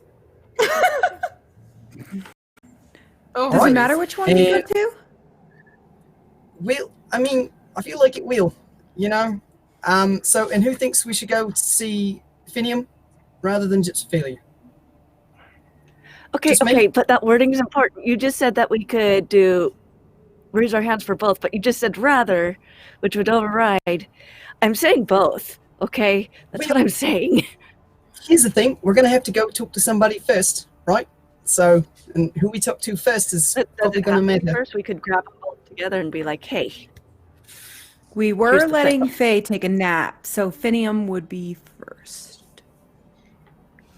We were, but we don't Okay. want to undermine Faye's confidence as a growing leader in this community by always running to her very angry father, who doesn't seem very reasonable at all. She's I mean, also going to be the next He's usually priestess, right? from what we've seen. Weeble's right. She is supposed to be the next high priestess. That is a position of power, respect, and authority. Maurice, you But- would know since you familiarized yourself with the laws and the ways of the Grove. She is acting as priestess in absence of her mother. She would not be automatically made priestess. It's actually a voting session that would need to happen for that. Gotcha. It's not hereditary. It is a voting process. So right now, Yeah. she's just acting as such. In interim kind of thing. Exactly. Since she's one of the four maidens, she's able to take her mother's place for the time being, but it's not something she would automatically take on. Yeah, if talking to them both at the same time is on the table, that's probably preferable. Even if we gotta wake them Probably up. best. It's maybe not how I would do things, but I think if I'm learning anything today, it's that how I would do things is not necessarily the right way to do things. So if that's what everybody wants to do, then that's what we'll do. Okay, while you all do that, I have another little thing that I need to do that I think will help. Because clearly you know this Finium and you know Faye much better than I do, and they don't need 6 of us all talking at the same time, telling them the same thing in a very confusing and frightening manner. And I talk very fast, and they find it very hard to keep up with me. They are very slow-moving creatures. Yep. People Except when find they're me, angry, then it's like a herd of bison over a cliff. Yes, I've seen it. People find me uncomfortable. I think maybe Yalagas should do the talking. That's just me. Good. And Sling Jervain, can do be you have any back up. thoughts? Pandora Zira, the silent ones. Yeah. Wait, you said to Jervain, me? have you any thoughts? Yep. Oh no. He's kind of He's keeping quiet. removed Just himself wondering. for the situation. Thank you though. I Just appreciate curious. it. Intentional. All right, that's what I want to make sure of. Zira, what about you? You did put in a quick 2 cents, but is there anything further you want to share with the rest of the group in terms of this decision process? Nope. Nope, just I thought it'd be best to talk to both of them, but I will go with the group. Okay. All right. So, Aowell, you hear yourself yet again suggested to be the one to take on the leadership role, if you will, speaking for the whole group. What's your response to this? Oh, I'll go talk to them then. So, at least we've got some answers this time. So, I will, I'll get those 2 together and we'll see where we need to go from there. And I think if someone can find Mama, we're also gonna need Mama. This is true. Mama is still there. All right. So, the 6 of you will make your way. Oops, go ahead. I was gonna say, Slane can go and get her and then meet back up wherever we're meeting with Finium and Faye. All right. So basically, we have it where in a little bit of time will pass, and Slane, you've made it your responsibility to go find Mama. She automatically, you realize, is also in the longhouse. So really, you all are all going into the longhouse again. And as you enter through the back door area that you've been using, this pathway that's normally saved for Finium and Gypsophilia and Faye to use, you come in and you know that Faye's bedroom is to the left as you walk in, whereas Finium and Gypsophilia's is to the right. And then it just basically is this very long hallway that goes down the spans of the longhouse itself. And you actually will see Mama sort of coming down those loft stairs again, no longer wrapped in her quilt barrier that she had on before. She's just tootling down on her own. And, you know, it's up to you if one of you wants to try and wake Fedorata up in her room. You will see also that the armory room, the door is open, which is significant because that is a room that has been closed up most of the evening into the morning since Gypsophilia's kidnapping by Baba Yaga. Okay. I think my first move is gonna be see if I can get Gypsophilia up first. Not Gypsophilia, sorry. Faye. Yeah, her daughter. Fedorata. Yep. Okay. All right. So, Yeah, go ahead. You can. What would you like to do to try and wake her up? How do you wake up a deer? I know how you wake Well, up you know, there's- people. With headlights? Headlights? Yeah. No, that's rude. No, that would be Rude. like using a steak on a vampire. Remember, it's like half elf, half deer, so it's not. Right. I'm gonna go up and I'm gonna gently shake her shoulder. See if that works. Okay, so you go in her room and you gently shake her shoulder. Give me a either persuasion or sleight of hand, whichever is stronger for you. Pretty sure that's gonna be a persuasion.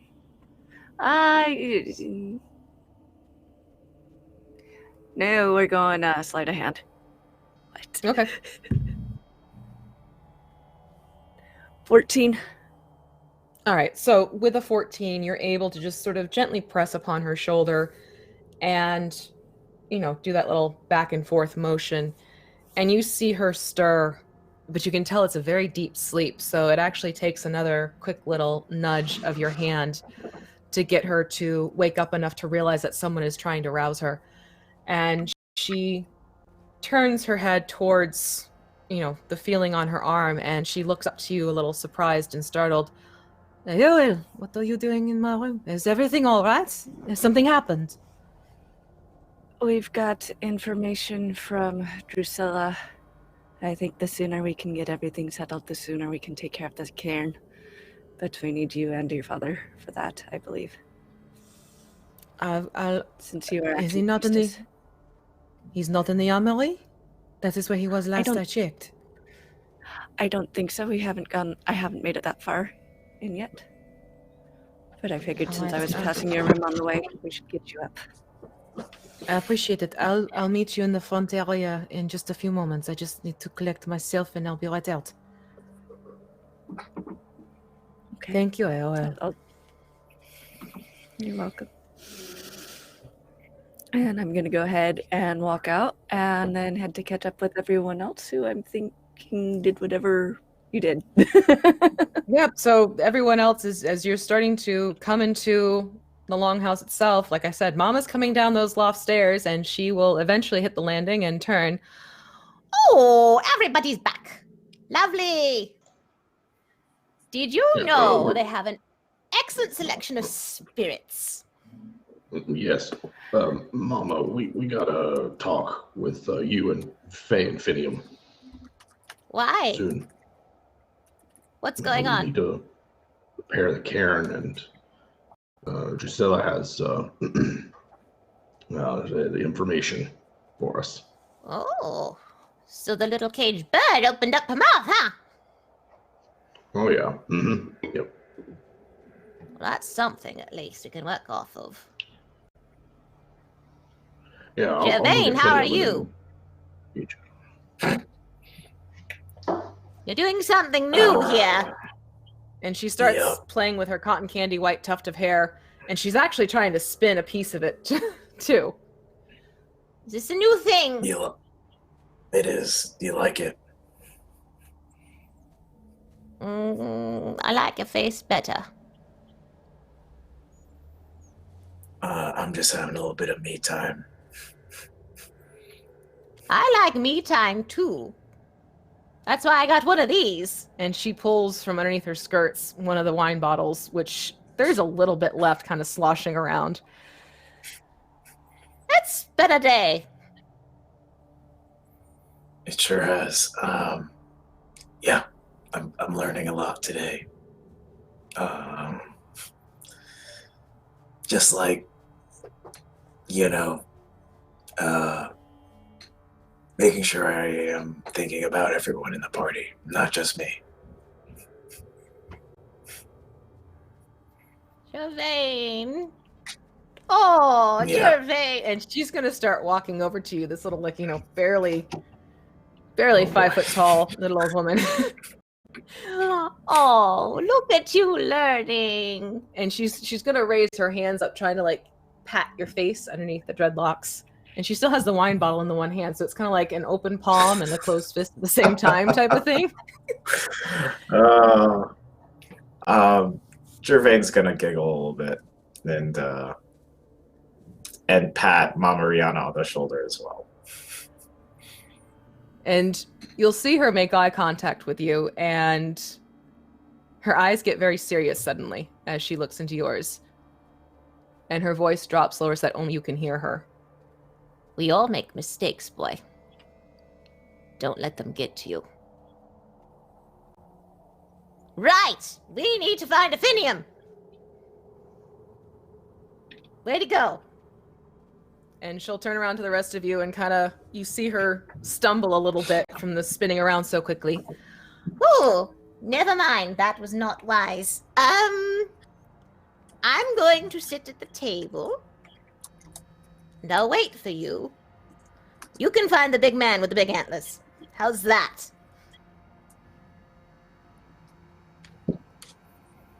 Probably best at this point. Okay. All right, I'm eager to hear what we're doing, because information will be helpful. I have ideas, but I'm not sure if I'm on the right path. There are a few. And she'll kind of teeter her way over, and you see her just sort of plunk down at the end of the long table. And she plunks that bottle and sits with her hands under her chin.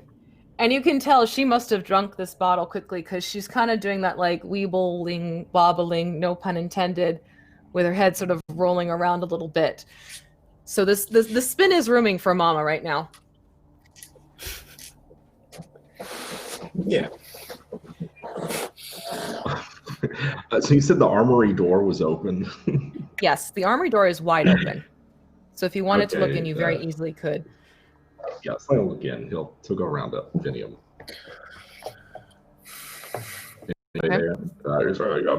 Give me a perception check. If you're going to look in that room, give me a perception check. Burnham. Burnham, yes, Burnham, not Burnhouse. Please don't burn down Burnham's house. 27 for perception. Okay, so Slain, as you're looking into the armory, you can tell that the Alcide men who had been in this room, which were the four hunters and Finium, last you checked, they've been there for a while, and you can tell they must have been trying to figure out what they can do, how they're going to handle things, because you see maps are spread out on the table. You can see books are opened up to various pages. It looks like some sort of plan was trying to be creative in terms of attack. And you, being familiar with the Margreave as a Margreavian, you see that in the middle of this table, there is a map with a dart in it, and that dart is pinned right to whereabouts Baba Yaga likes to keep her house when settled and not wandering around on its chicken legs. So you're able to pick up the fact that Baba Yaga is obviously the target of this plan that they're creating. Yeah, that looks like a real bad idea, guys. I gotta be honest. They're not in the room. It's empty. It's completely empty. All that's there is the table with the maps. Some evidence that somehow, some point, they did get food and drink. Yeah, if that's the case, then he's going to take the map and he's going to book it to the front room. And I think your dad's made a big mistake. Okay, so Faye is actually starting to join you. So, all right, so Faye, she's coming into the room, and you're actually kind of in front of her as you're saying this, and she just sort of pauses. What do you mean my father's about to make a mistake? He's going to show everybody the map. I think they're going to attack Baba's hut to get. That's a bad idea. That's a really bad idea. That's a bad idea. Hear me out. I think she would give Gypsophilia back if the grove were healed, because right, like if the grove's healed and Gypsophilia's healed, then she doesn't need to be protected by Baba Yaga. So maybe she'd give her back. Okay. So maybe smart boy. Maybe we do the big, possibly very big dumb at this point, because we know how bad attacking Baba Yaga would be. We know the grove is needed. We know if we heal the grove, we heal Gypsophilia. Mm-hmm. Oh, this girl be bad. We're gonna go do the ritual without waiting on the trial is what I'm thinking would be what we do here. Yeah. Because then she doesn't have a reason to keep Gypsophilia. Yeah. Hey, well, Federata is going to look directly at you. These trials take a long time. They are a process. You don't have the a long time. If you have an idea of how this is going to work, and it is going to be something where you can get it done quickly, I will do whatever I can on my end to distract my father. What about letting her keep her antlers?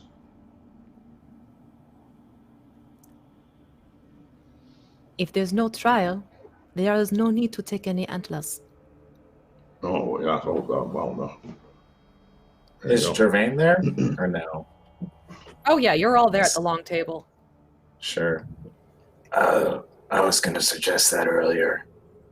Maurice, I know it doesn't quite make sense, but if she wants to help fix things, well then, and this could be part of her trial, then she can keep her antlers and transition to the next life with a little bit of dignity, fixing the wrong that she started.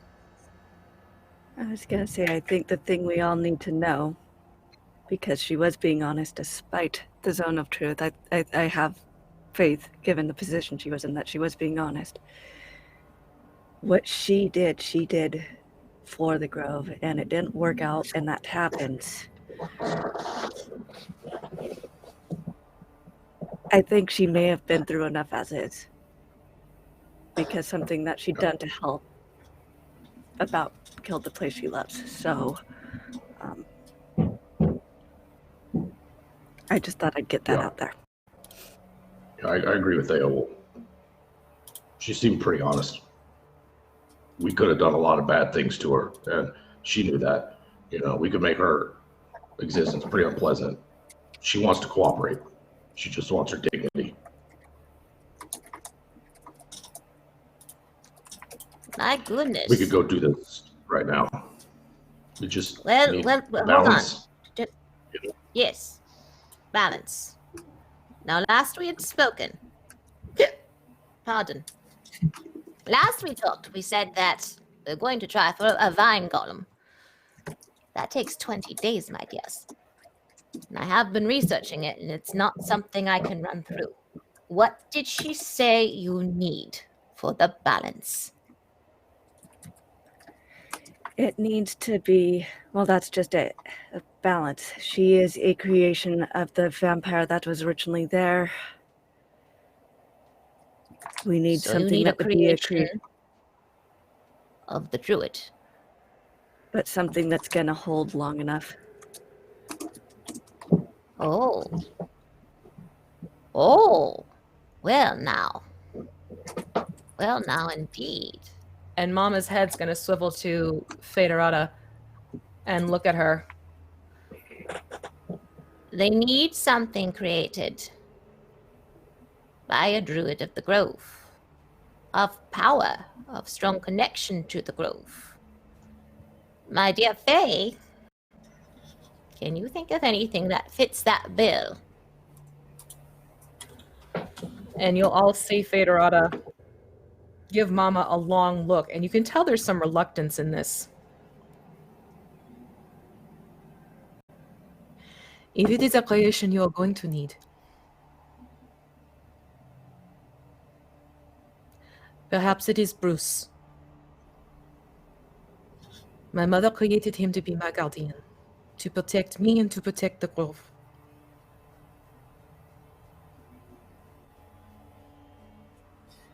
He is her creation. Is that something Bruce would do willingly for you in the grove? If I ask him, he would do anything.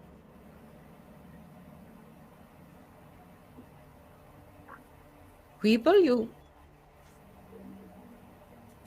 wish to share something? Yes, I have a little idea. I was thinking about what you were all saying, and you were talking about something that a druid made for the grove, right? And you mean the druid. How old is the flame up on the hill? That flame was not created by a druid. That flame was given to us by Hulda a long time ago. That is her creation. That is her gift to our grove. Okay. So the wonderful thing about fire is it spreads and it grows and it creates things, yes? Yes, but isn't Hulda a god? That would then be a creation of a god, which would not be a balance. Gods are part of the balance. I would merely suggest that we take a part of the flame with us. It doesn't hurt the flame. Like I said, Faye, it's not one or the other. We can both pray. Maurice, you would know from having tried it before, this flame is not something you can divide and conquer. Yeah, I really like what you're thinking, Weeble. I do. Unfortunately, the flame needs to stay in the brazier in order for Holder's blessings to stay active. And right now, with the magic of the grove affected this way, as much of Holder's protection is needed here as possible. The voices in my head say that Holder is very stubborn, and I have to agree. Well, you know how it is with gods. You know, got the plans, machinations, schemes. We're all just little ants. Oh god, we're back to the ants. Well, if you are very set on giving away life, you carry on. I need to go and do something that I also think will help with this. Have a good meeting! And she's gonna hop off of her seat to let them and she'll go to the front door, to the front, like, garden area. Bruce is That technically little on one. That little one moves quickly. Yes. So, are we all agreed that we're going to be using Bruce and Jacera to complete the circle again? Yeah, I think so.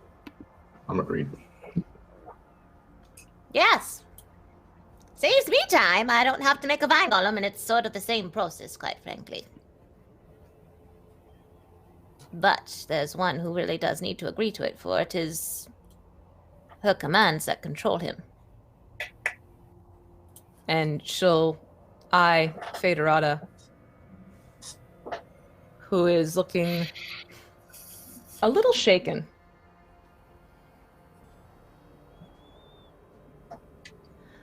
Faye, My do you need to go with us to do this, or can you just command it to tag alone? I can send him with you, no problem. He will listen. He has been very good to me and to all of us. He has protected this grove for as long as I can actually remember.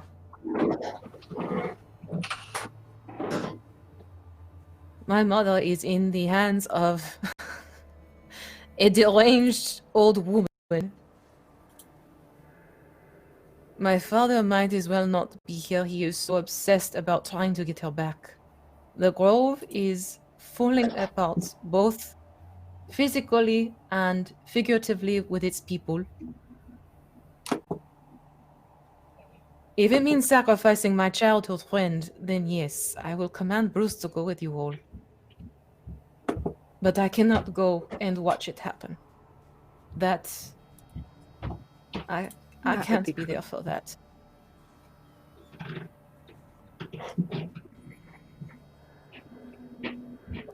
Maurice would like to silently put an arm on her shoulder. Just try to give her a reassuring look. Maurice, as you put your metallic arm around her shoulder, you feel her shoulder starting to shudder, and you realize she is sobbing quietly to herself. She has been going for days. That nap was maybe about a half hour. She has tried to be strong for so long. The simple gesture of kindness on your part brings her back to the young Alcide that she is. You see this guise of being a confident priestess melt away, and it is simply a young woman mourning the loss of much and finding out there's even more to lose to get everything else back.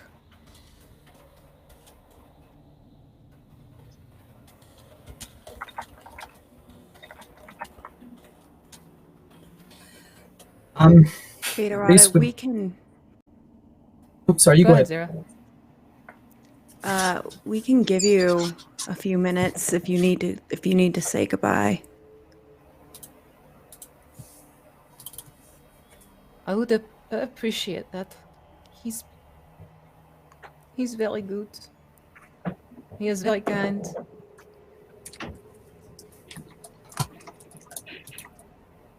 I will go get him.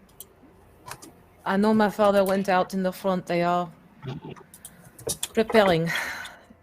Don't go out the front door if you can help it. I don't know where the little one went, but I'll meet you out by the canoes. I'll have Bruce with me. You get Rosera. We need to get this to happen. The sooner the better.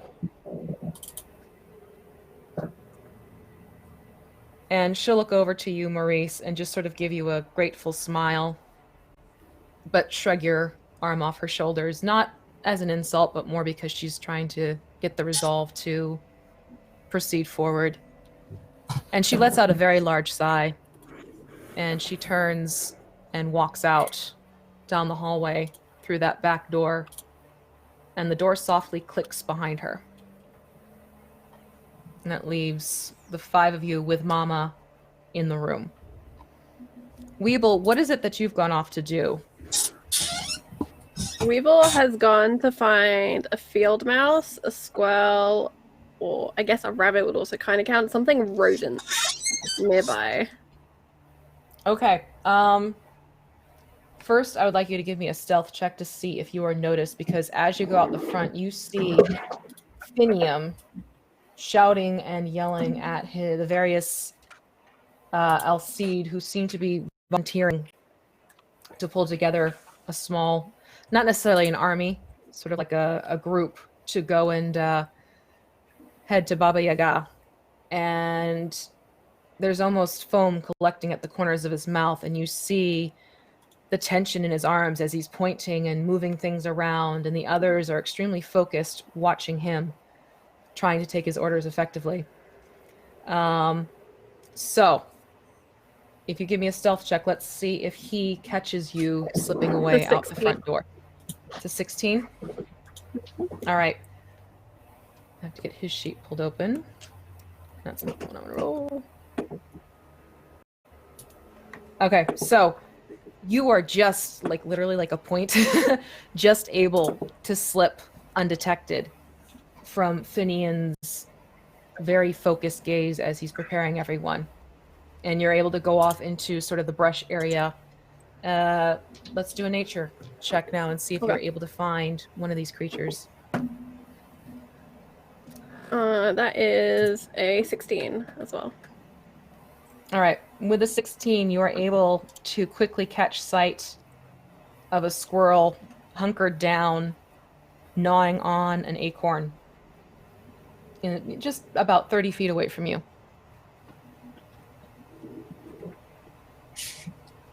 Hello, little friend. I know you're very busy, but I am also very busy, and I need you to do me a little favor, please. And because she is rat folk, she can speak with rodents. Ooh, lovely. Okay, so it stops gnawing on the acorn and kind of pops its head up to look at you. And you have its attention. Okay. Somewhere out in the woods, there is one of these ugly constructions, but it walks on legs, and she points towards the house. You understand? Not how it It kinda- works, just what it is. It nods. Okay. In the house, there is someone known as Shrig. I do not know what a Shrig is, but you need to find them. We'll tip its head the other way. And kind of look at you confused. I know, I had the same feeling. Okay. I think, from what I have been told, they are small like me. But they do not have my ears, and they probably don't have my nose. They are in this house.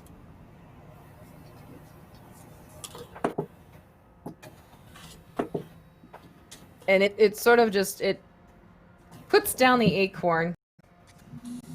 And it'll kind of like look at you and sort of shrug. But then it's actually going to hop off in the opposite direction of the house.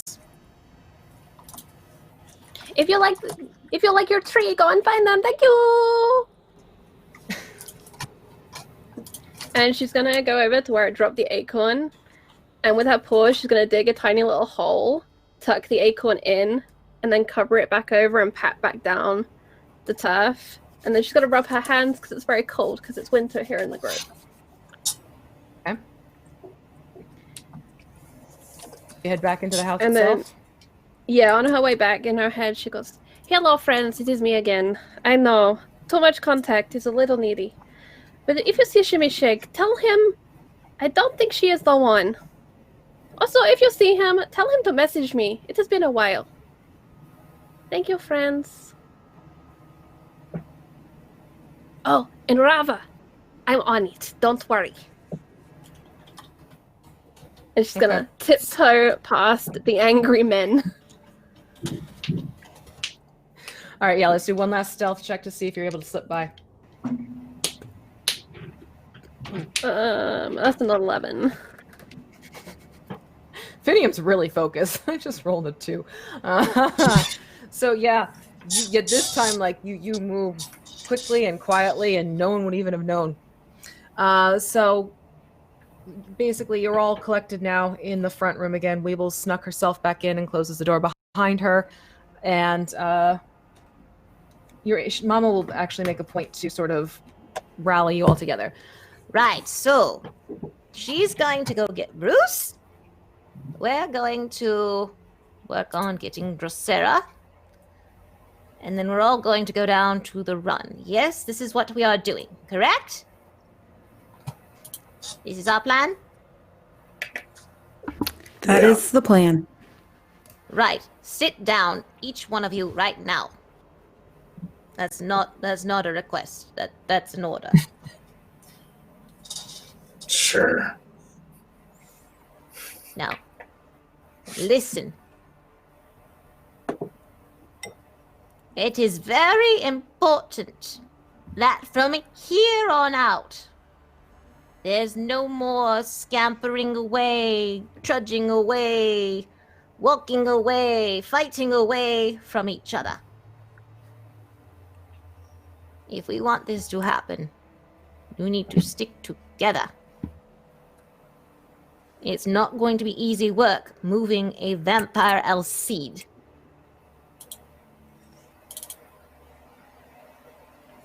And it's going to be even more work to have to deal with what may come across your path on the way out of here. You are traveling with a vampire. There may be other things out there that don't like this. You are traveling with an undead vine troll skeleton. Again, there might be things out there that aren't too nuts about your companions. You need to make sure you are ready. I will go with you and assist you as best I can. But are you all ready for this journey?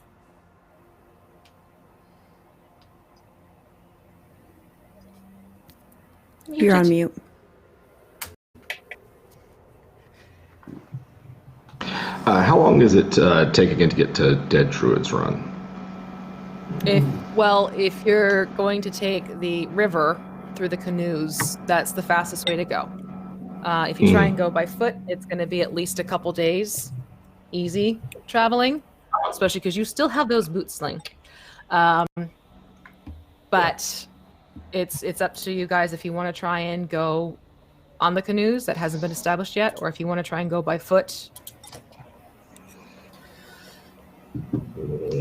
Bill, Go ahead.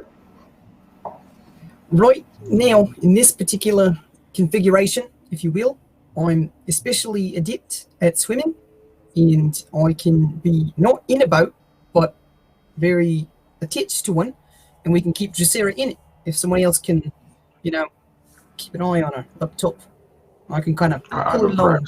Paddle. I can keep an eye on her. I can very much paddle the opposite boat Slane does. Oh, I'm really working on my paddling. We could have a boat race. Oh, no, I don't think that's appropriate this time. I was going to say, we're setting up for another race. Maybe on the way We need back. to get there fast.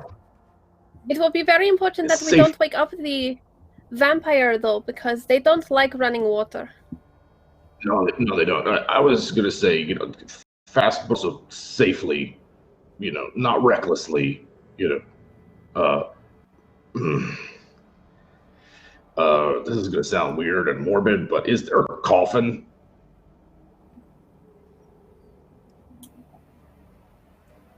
It's just going to let that hang. Who are you directing the question? It's like a It's general. just going to kind of more. If a Faye, I don't think Faye's in the room, is she? And then he would direct it. At No, Mama. she. Coffin? To put her in, to box her up. Oh, that's not a bad idea. Otherwise one of us, we'd have to carry her between two people, and that doesn't seem safe. Wait. Wait. It's probably. Yeah. Oh, I hate this. I hate this. What? I really hate this. I hate it too because I'm left in suspense. Here comes a terrible plan. Amazing.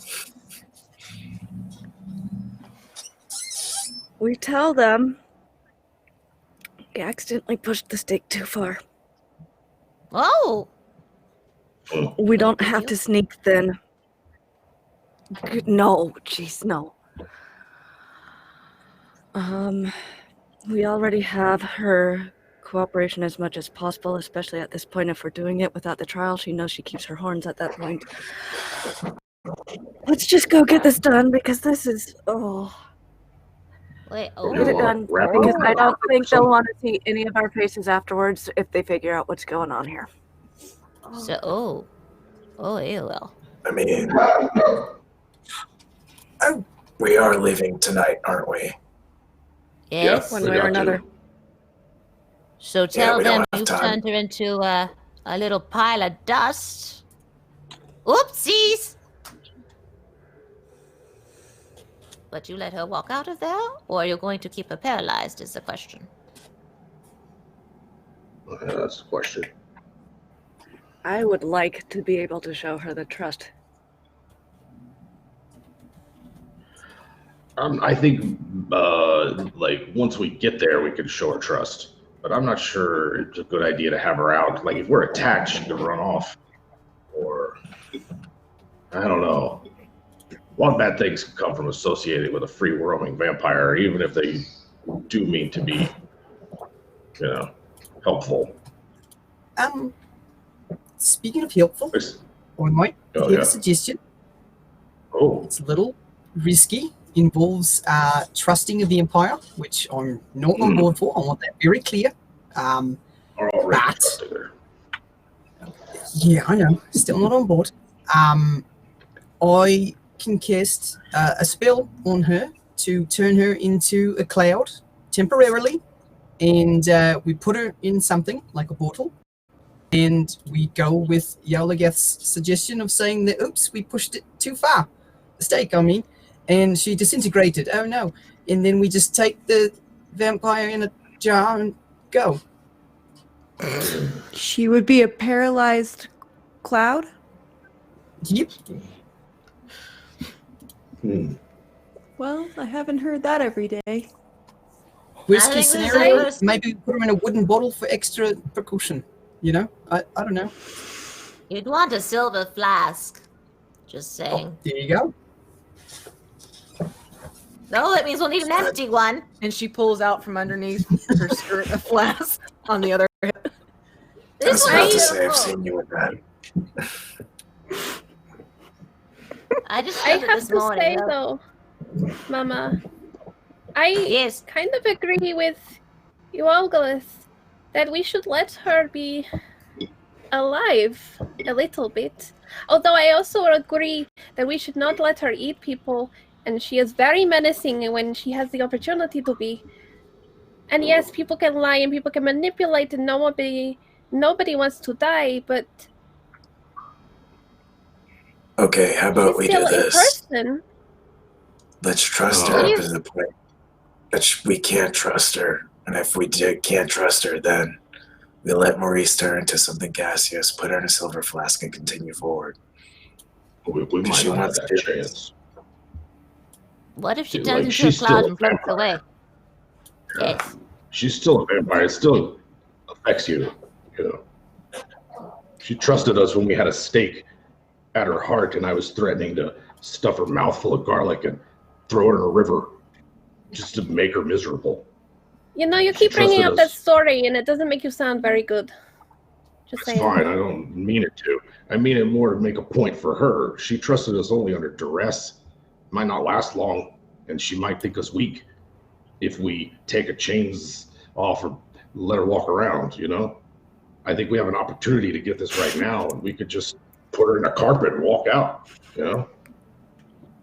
Better to ask forgiveness than permission in this case, because we could free her, free Gypsophilia from the curse, you know?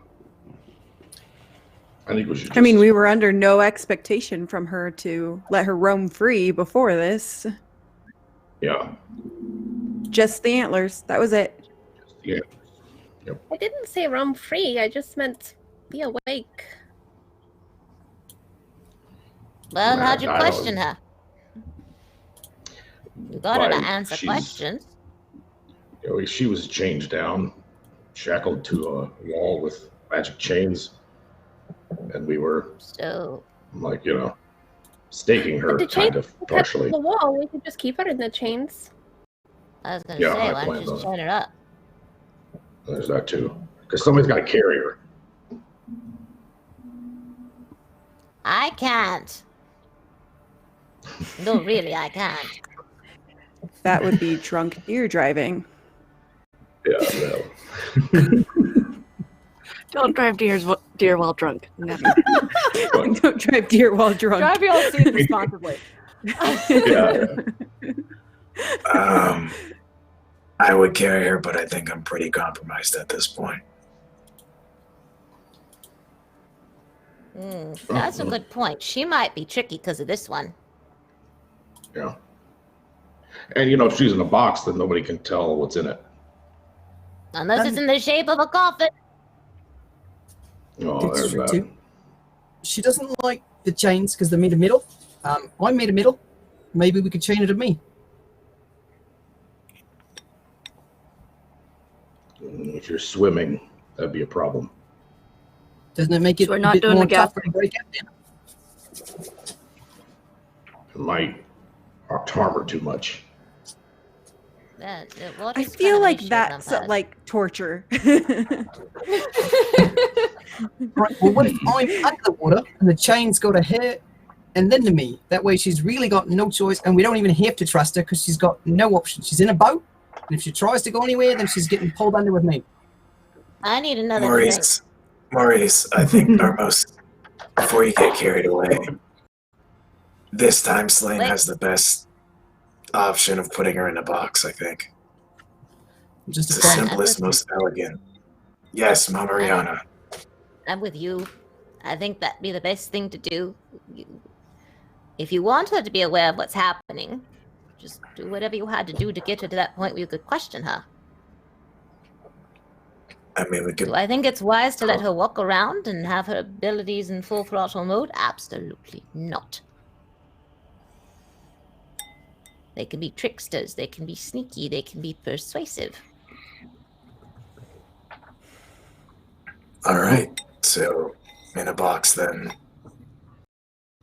Okay, one vampire to go! A little quieter, Mama. There's a ton of angry men out on the lawn. Why are they angry? 2020. Because a witch kidnapped their wife. They took it kind of personally. Oh, that's right. We're going to need to calm down Finium, too. Right. Okay, so, before we leave tonight,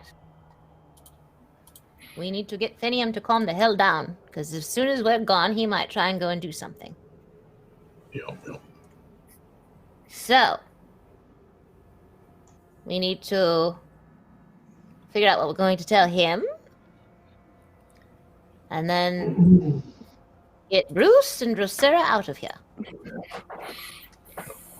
I think we should tell Finium that if he wants to save his wife, he should escort us down to the cairn so that we can do what we got to do.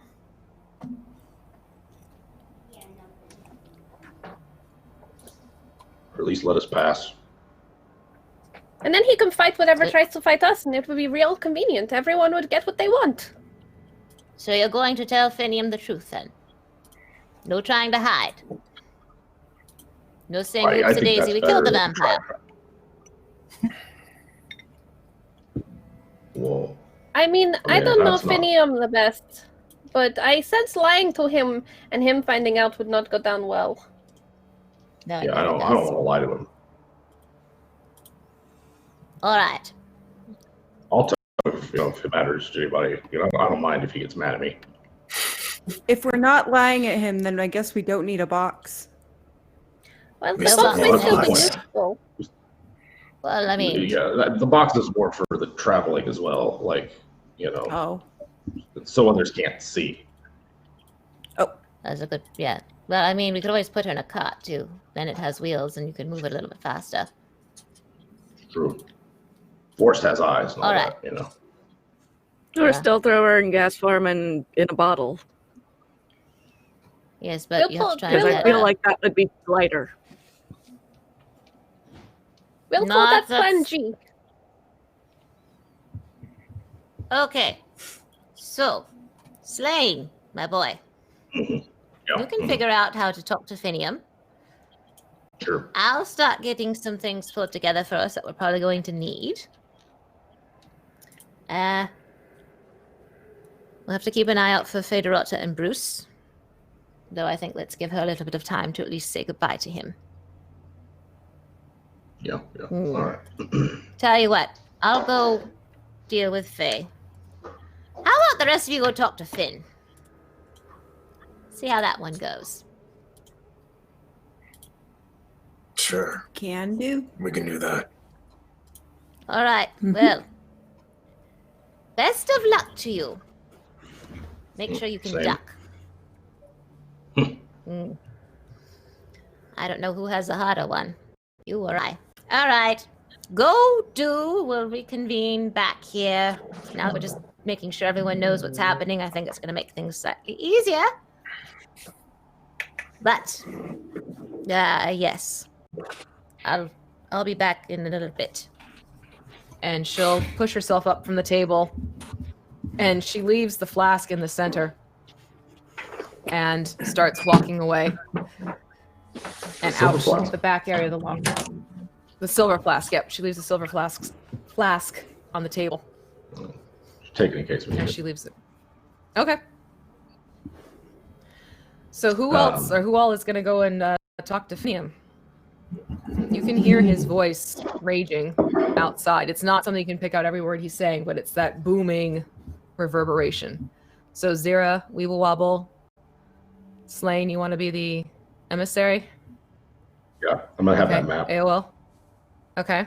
Maurice, are you staying or are you going? He'll stay. I think he's really, really, really unsure about his any faith in the vampire thing. So, yeah. Okay. All right. Before And then we go out, can I cast Bless on everyone going outside? sure. Please. Just helps with Go saving for it. throws and attack rolls. Then definitely got that. Oh. All right. All right. So, what's your marching orders? How are you guys gonna leave the longhouse and go out to approach Finium? Slane grabs the map. Unless anybody else makes for the silver flask, he'll take the silver flask. He's going to head out the most direct route to wherever they are, follow the sound of their voice.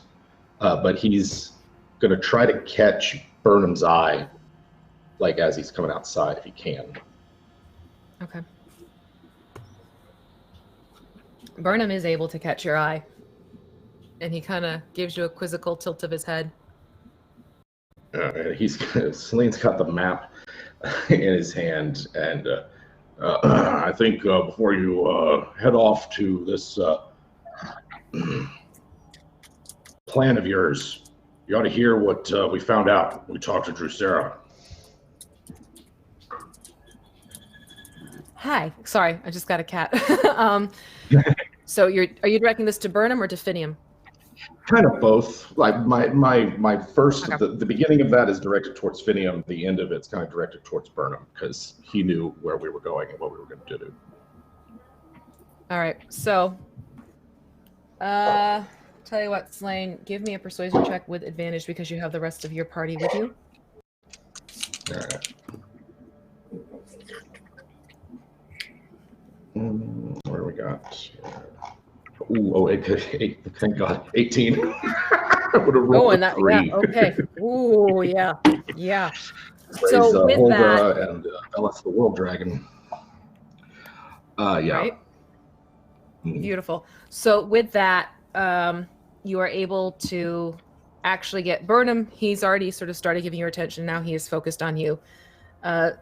You see that for the first part of what you're saying, Finium isn't exactly taking in that you're even speaking at all. And then finally it starts reaching him that you may have some answers. And he actually stops in mid-bellow, directing some of the Elseed men who are preparing some armor and weapons. He stops and he spins around towards you, and you see his eyes are raging red, bloodshot, these piercing dark brown because of this anger. And he's gritting his teeth, and it's almost as if he has to blink to refocus and actually see who it is who is speaking. But as soon as it registers that Go ahead. as soon as it registers that you are the one speaking, you see him pretty much disregard everything else around him, and he beelines straight towards you, Slane. And it's not that he's getting up in your face to be confrontational. He is that intently wanting to know more that he's literally in front of you trying to take in every last word you're saying. Well, Finium, I know there's no one here who wants to get Gypsophilia back more than you do. And we're in your corner for that. We're going to see this until she's safely back here. Aelith and I, we went and talked to Drusera. We used the chain like you said, Burnham. Mistake like you suggested. And after we came to an agreement, she said that she'd be willing to cooperate in binding the cairn, which will heal the grove, which will mean Baba Yaga has no reason to kidnap Gypsophilia for her protection. Mama said that she kidnapped them right as the snow started to fall. She didn't wait for any other time. Baba freaked out, got worried, made a mistake. We can get Gypsophilia back as soon as we can get to the cairns. But we have to let Drusera keep her antlers. That's the price of her cooperation. I'm going to give you performance or persuasion. Straight up, though. Because he's focused only on you. He's not taking in anyone else around him. All right. I don't know that I have anything that will assist me, so we're going to trust to luck and see what happens. Holy crow!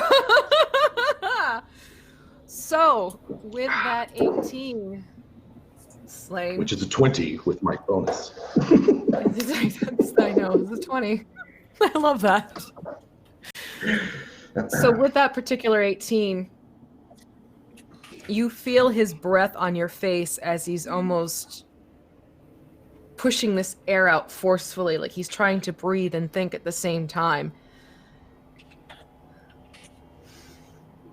And his eyes focus directly on you. You are telling me not to fight Baba Yaga. I'm saying that'd be a big mistake. And the grove would lose more than it already has.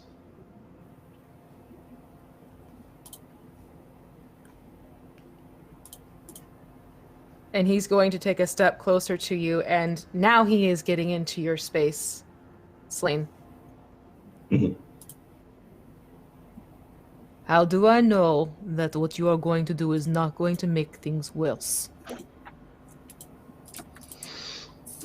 I can't give any guarantees. I don't know. It's just a gut instinct. Baba is cruel, manipulative, a liar, self-interested. But she's not stupid. She has no reason to upset you. She freaked out. She's not going to apologize.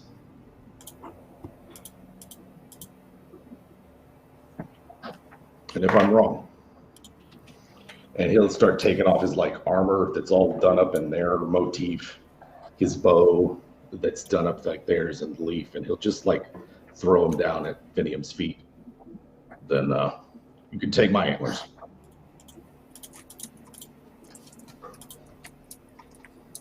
You know, it means a lot to me, this grove. It's my first home since I left my village. And, you know, I want to help out. But it's a risk. And I'm willing to, accept it if it doesn't work out.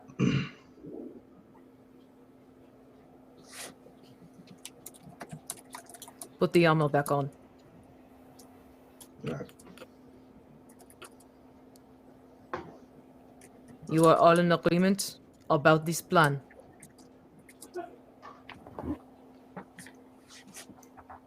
Yeah, we all think that that's what's best. Yeah. If it Then let helps me you, the hear it. gods agree too.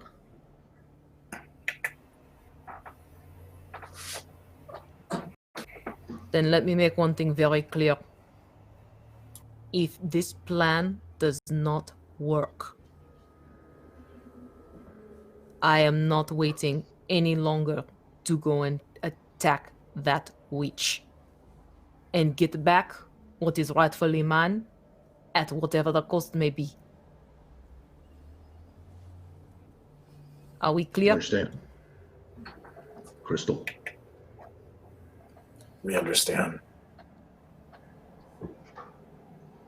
If this plan doesn't work, I'll pledge my service to you as your personal weapon against Baba Yaga.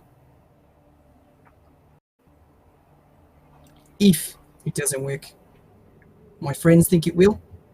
I trust them.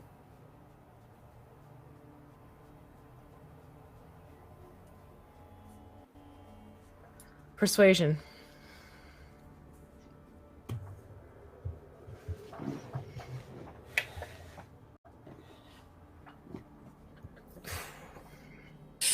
It's a 10. It's a 10. Maurice, Finium turns to you, and you see the fire ignite back into his eyes. Balder may have been ready to accept you as one of her creatures. I am still not quite ready.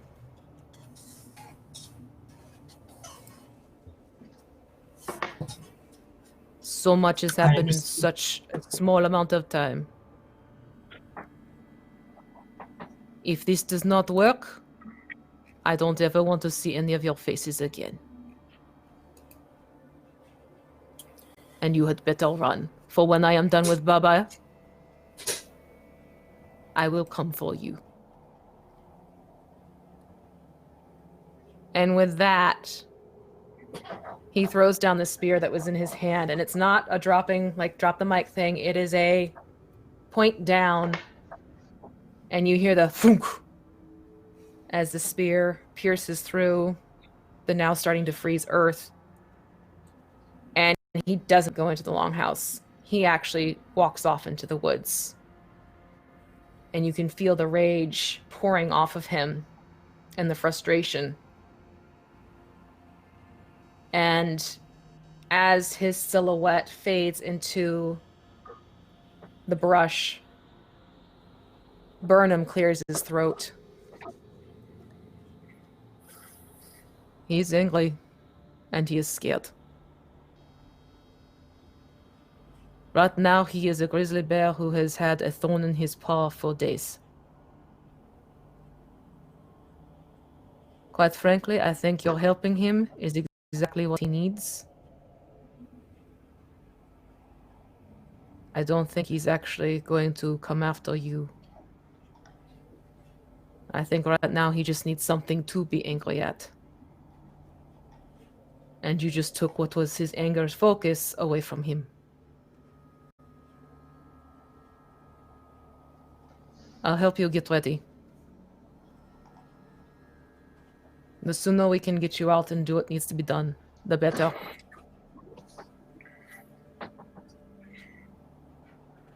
But you better hope this does work.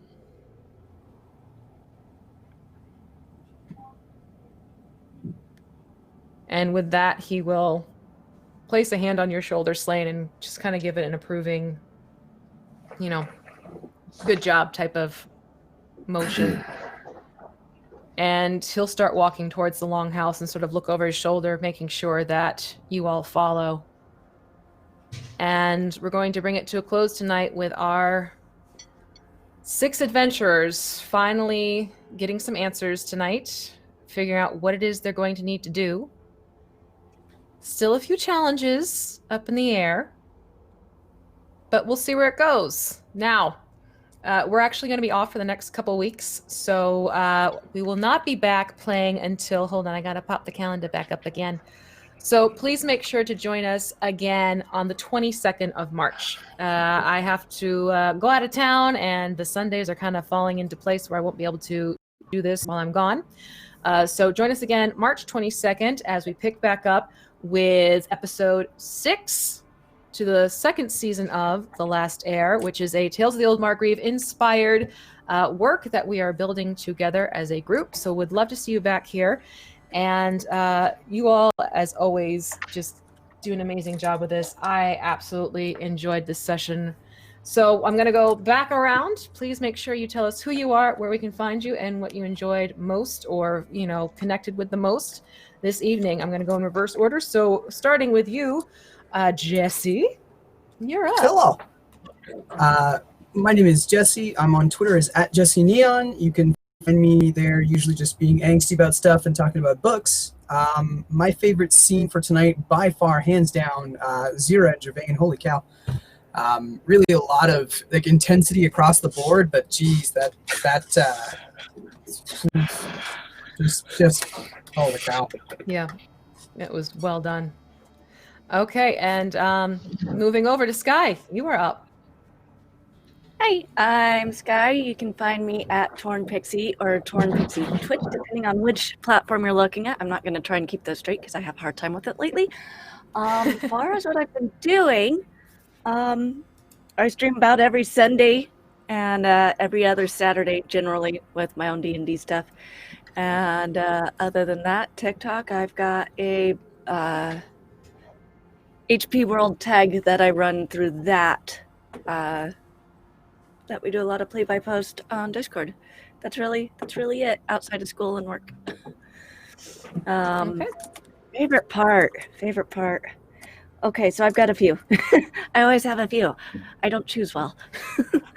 The interaction with Weeble Wobble and Maurice about circles and what shapes circles could be and how big a circle, and that was great. That was fun. The pressure on Drusilla, like, hey, do this or we do that. You do this, we do that. That was not often that I get into that kind of stuff, but yeah, we got answers. That was discovering some humanity that was good too. That was beautifully done. Thank you. Okay, Jim, on to you. Oof. Yeah. Hi, I'm Jim Davis with WebDM, where we've got new YouTube videos over on Wednesday talking about D&D and other tabletop RPG stuff.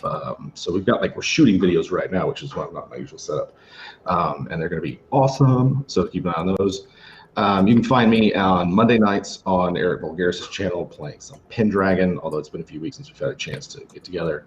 And then usually on Tuesday afternoon-ish somewhere on D&D Beyond, chatting D&D and the like. So yeah, stop by and hang out. Favorite moment though, apart from just saying the whole kind of session, because this is those moments in D&D where you're kind of plodding along, okay, we're kind of doing our thing, and it's boom, everything happens at once, and all the threads start coming together. Love those sessions. So yeah, everybody's duo scenes were really great because you got the intensity between Gervain and Zira. You could tell that their friendship has been strained, and that they hopefully this wedge is not permanent, and in their friendship. But I also loved Weeble Wobble and Maurice's bond with the gods and just sort of the interplay with the two clerics, because one of the things I like about Kobold Press and Midgard is just how the gods work and how ambiguous they are. So I love that. And man, interrogating a vampire.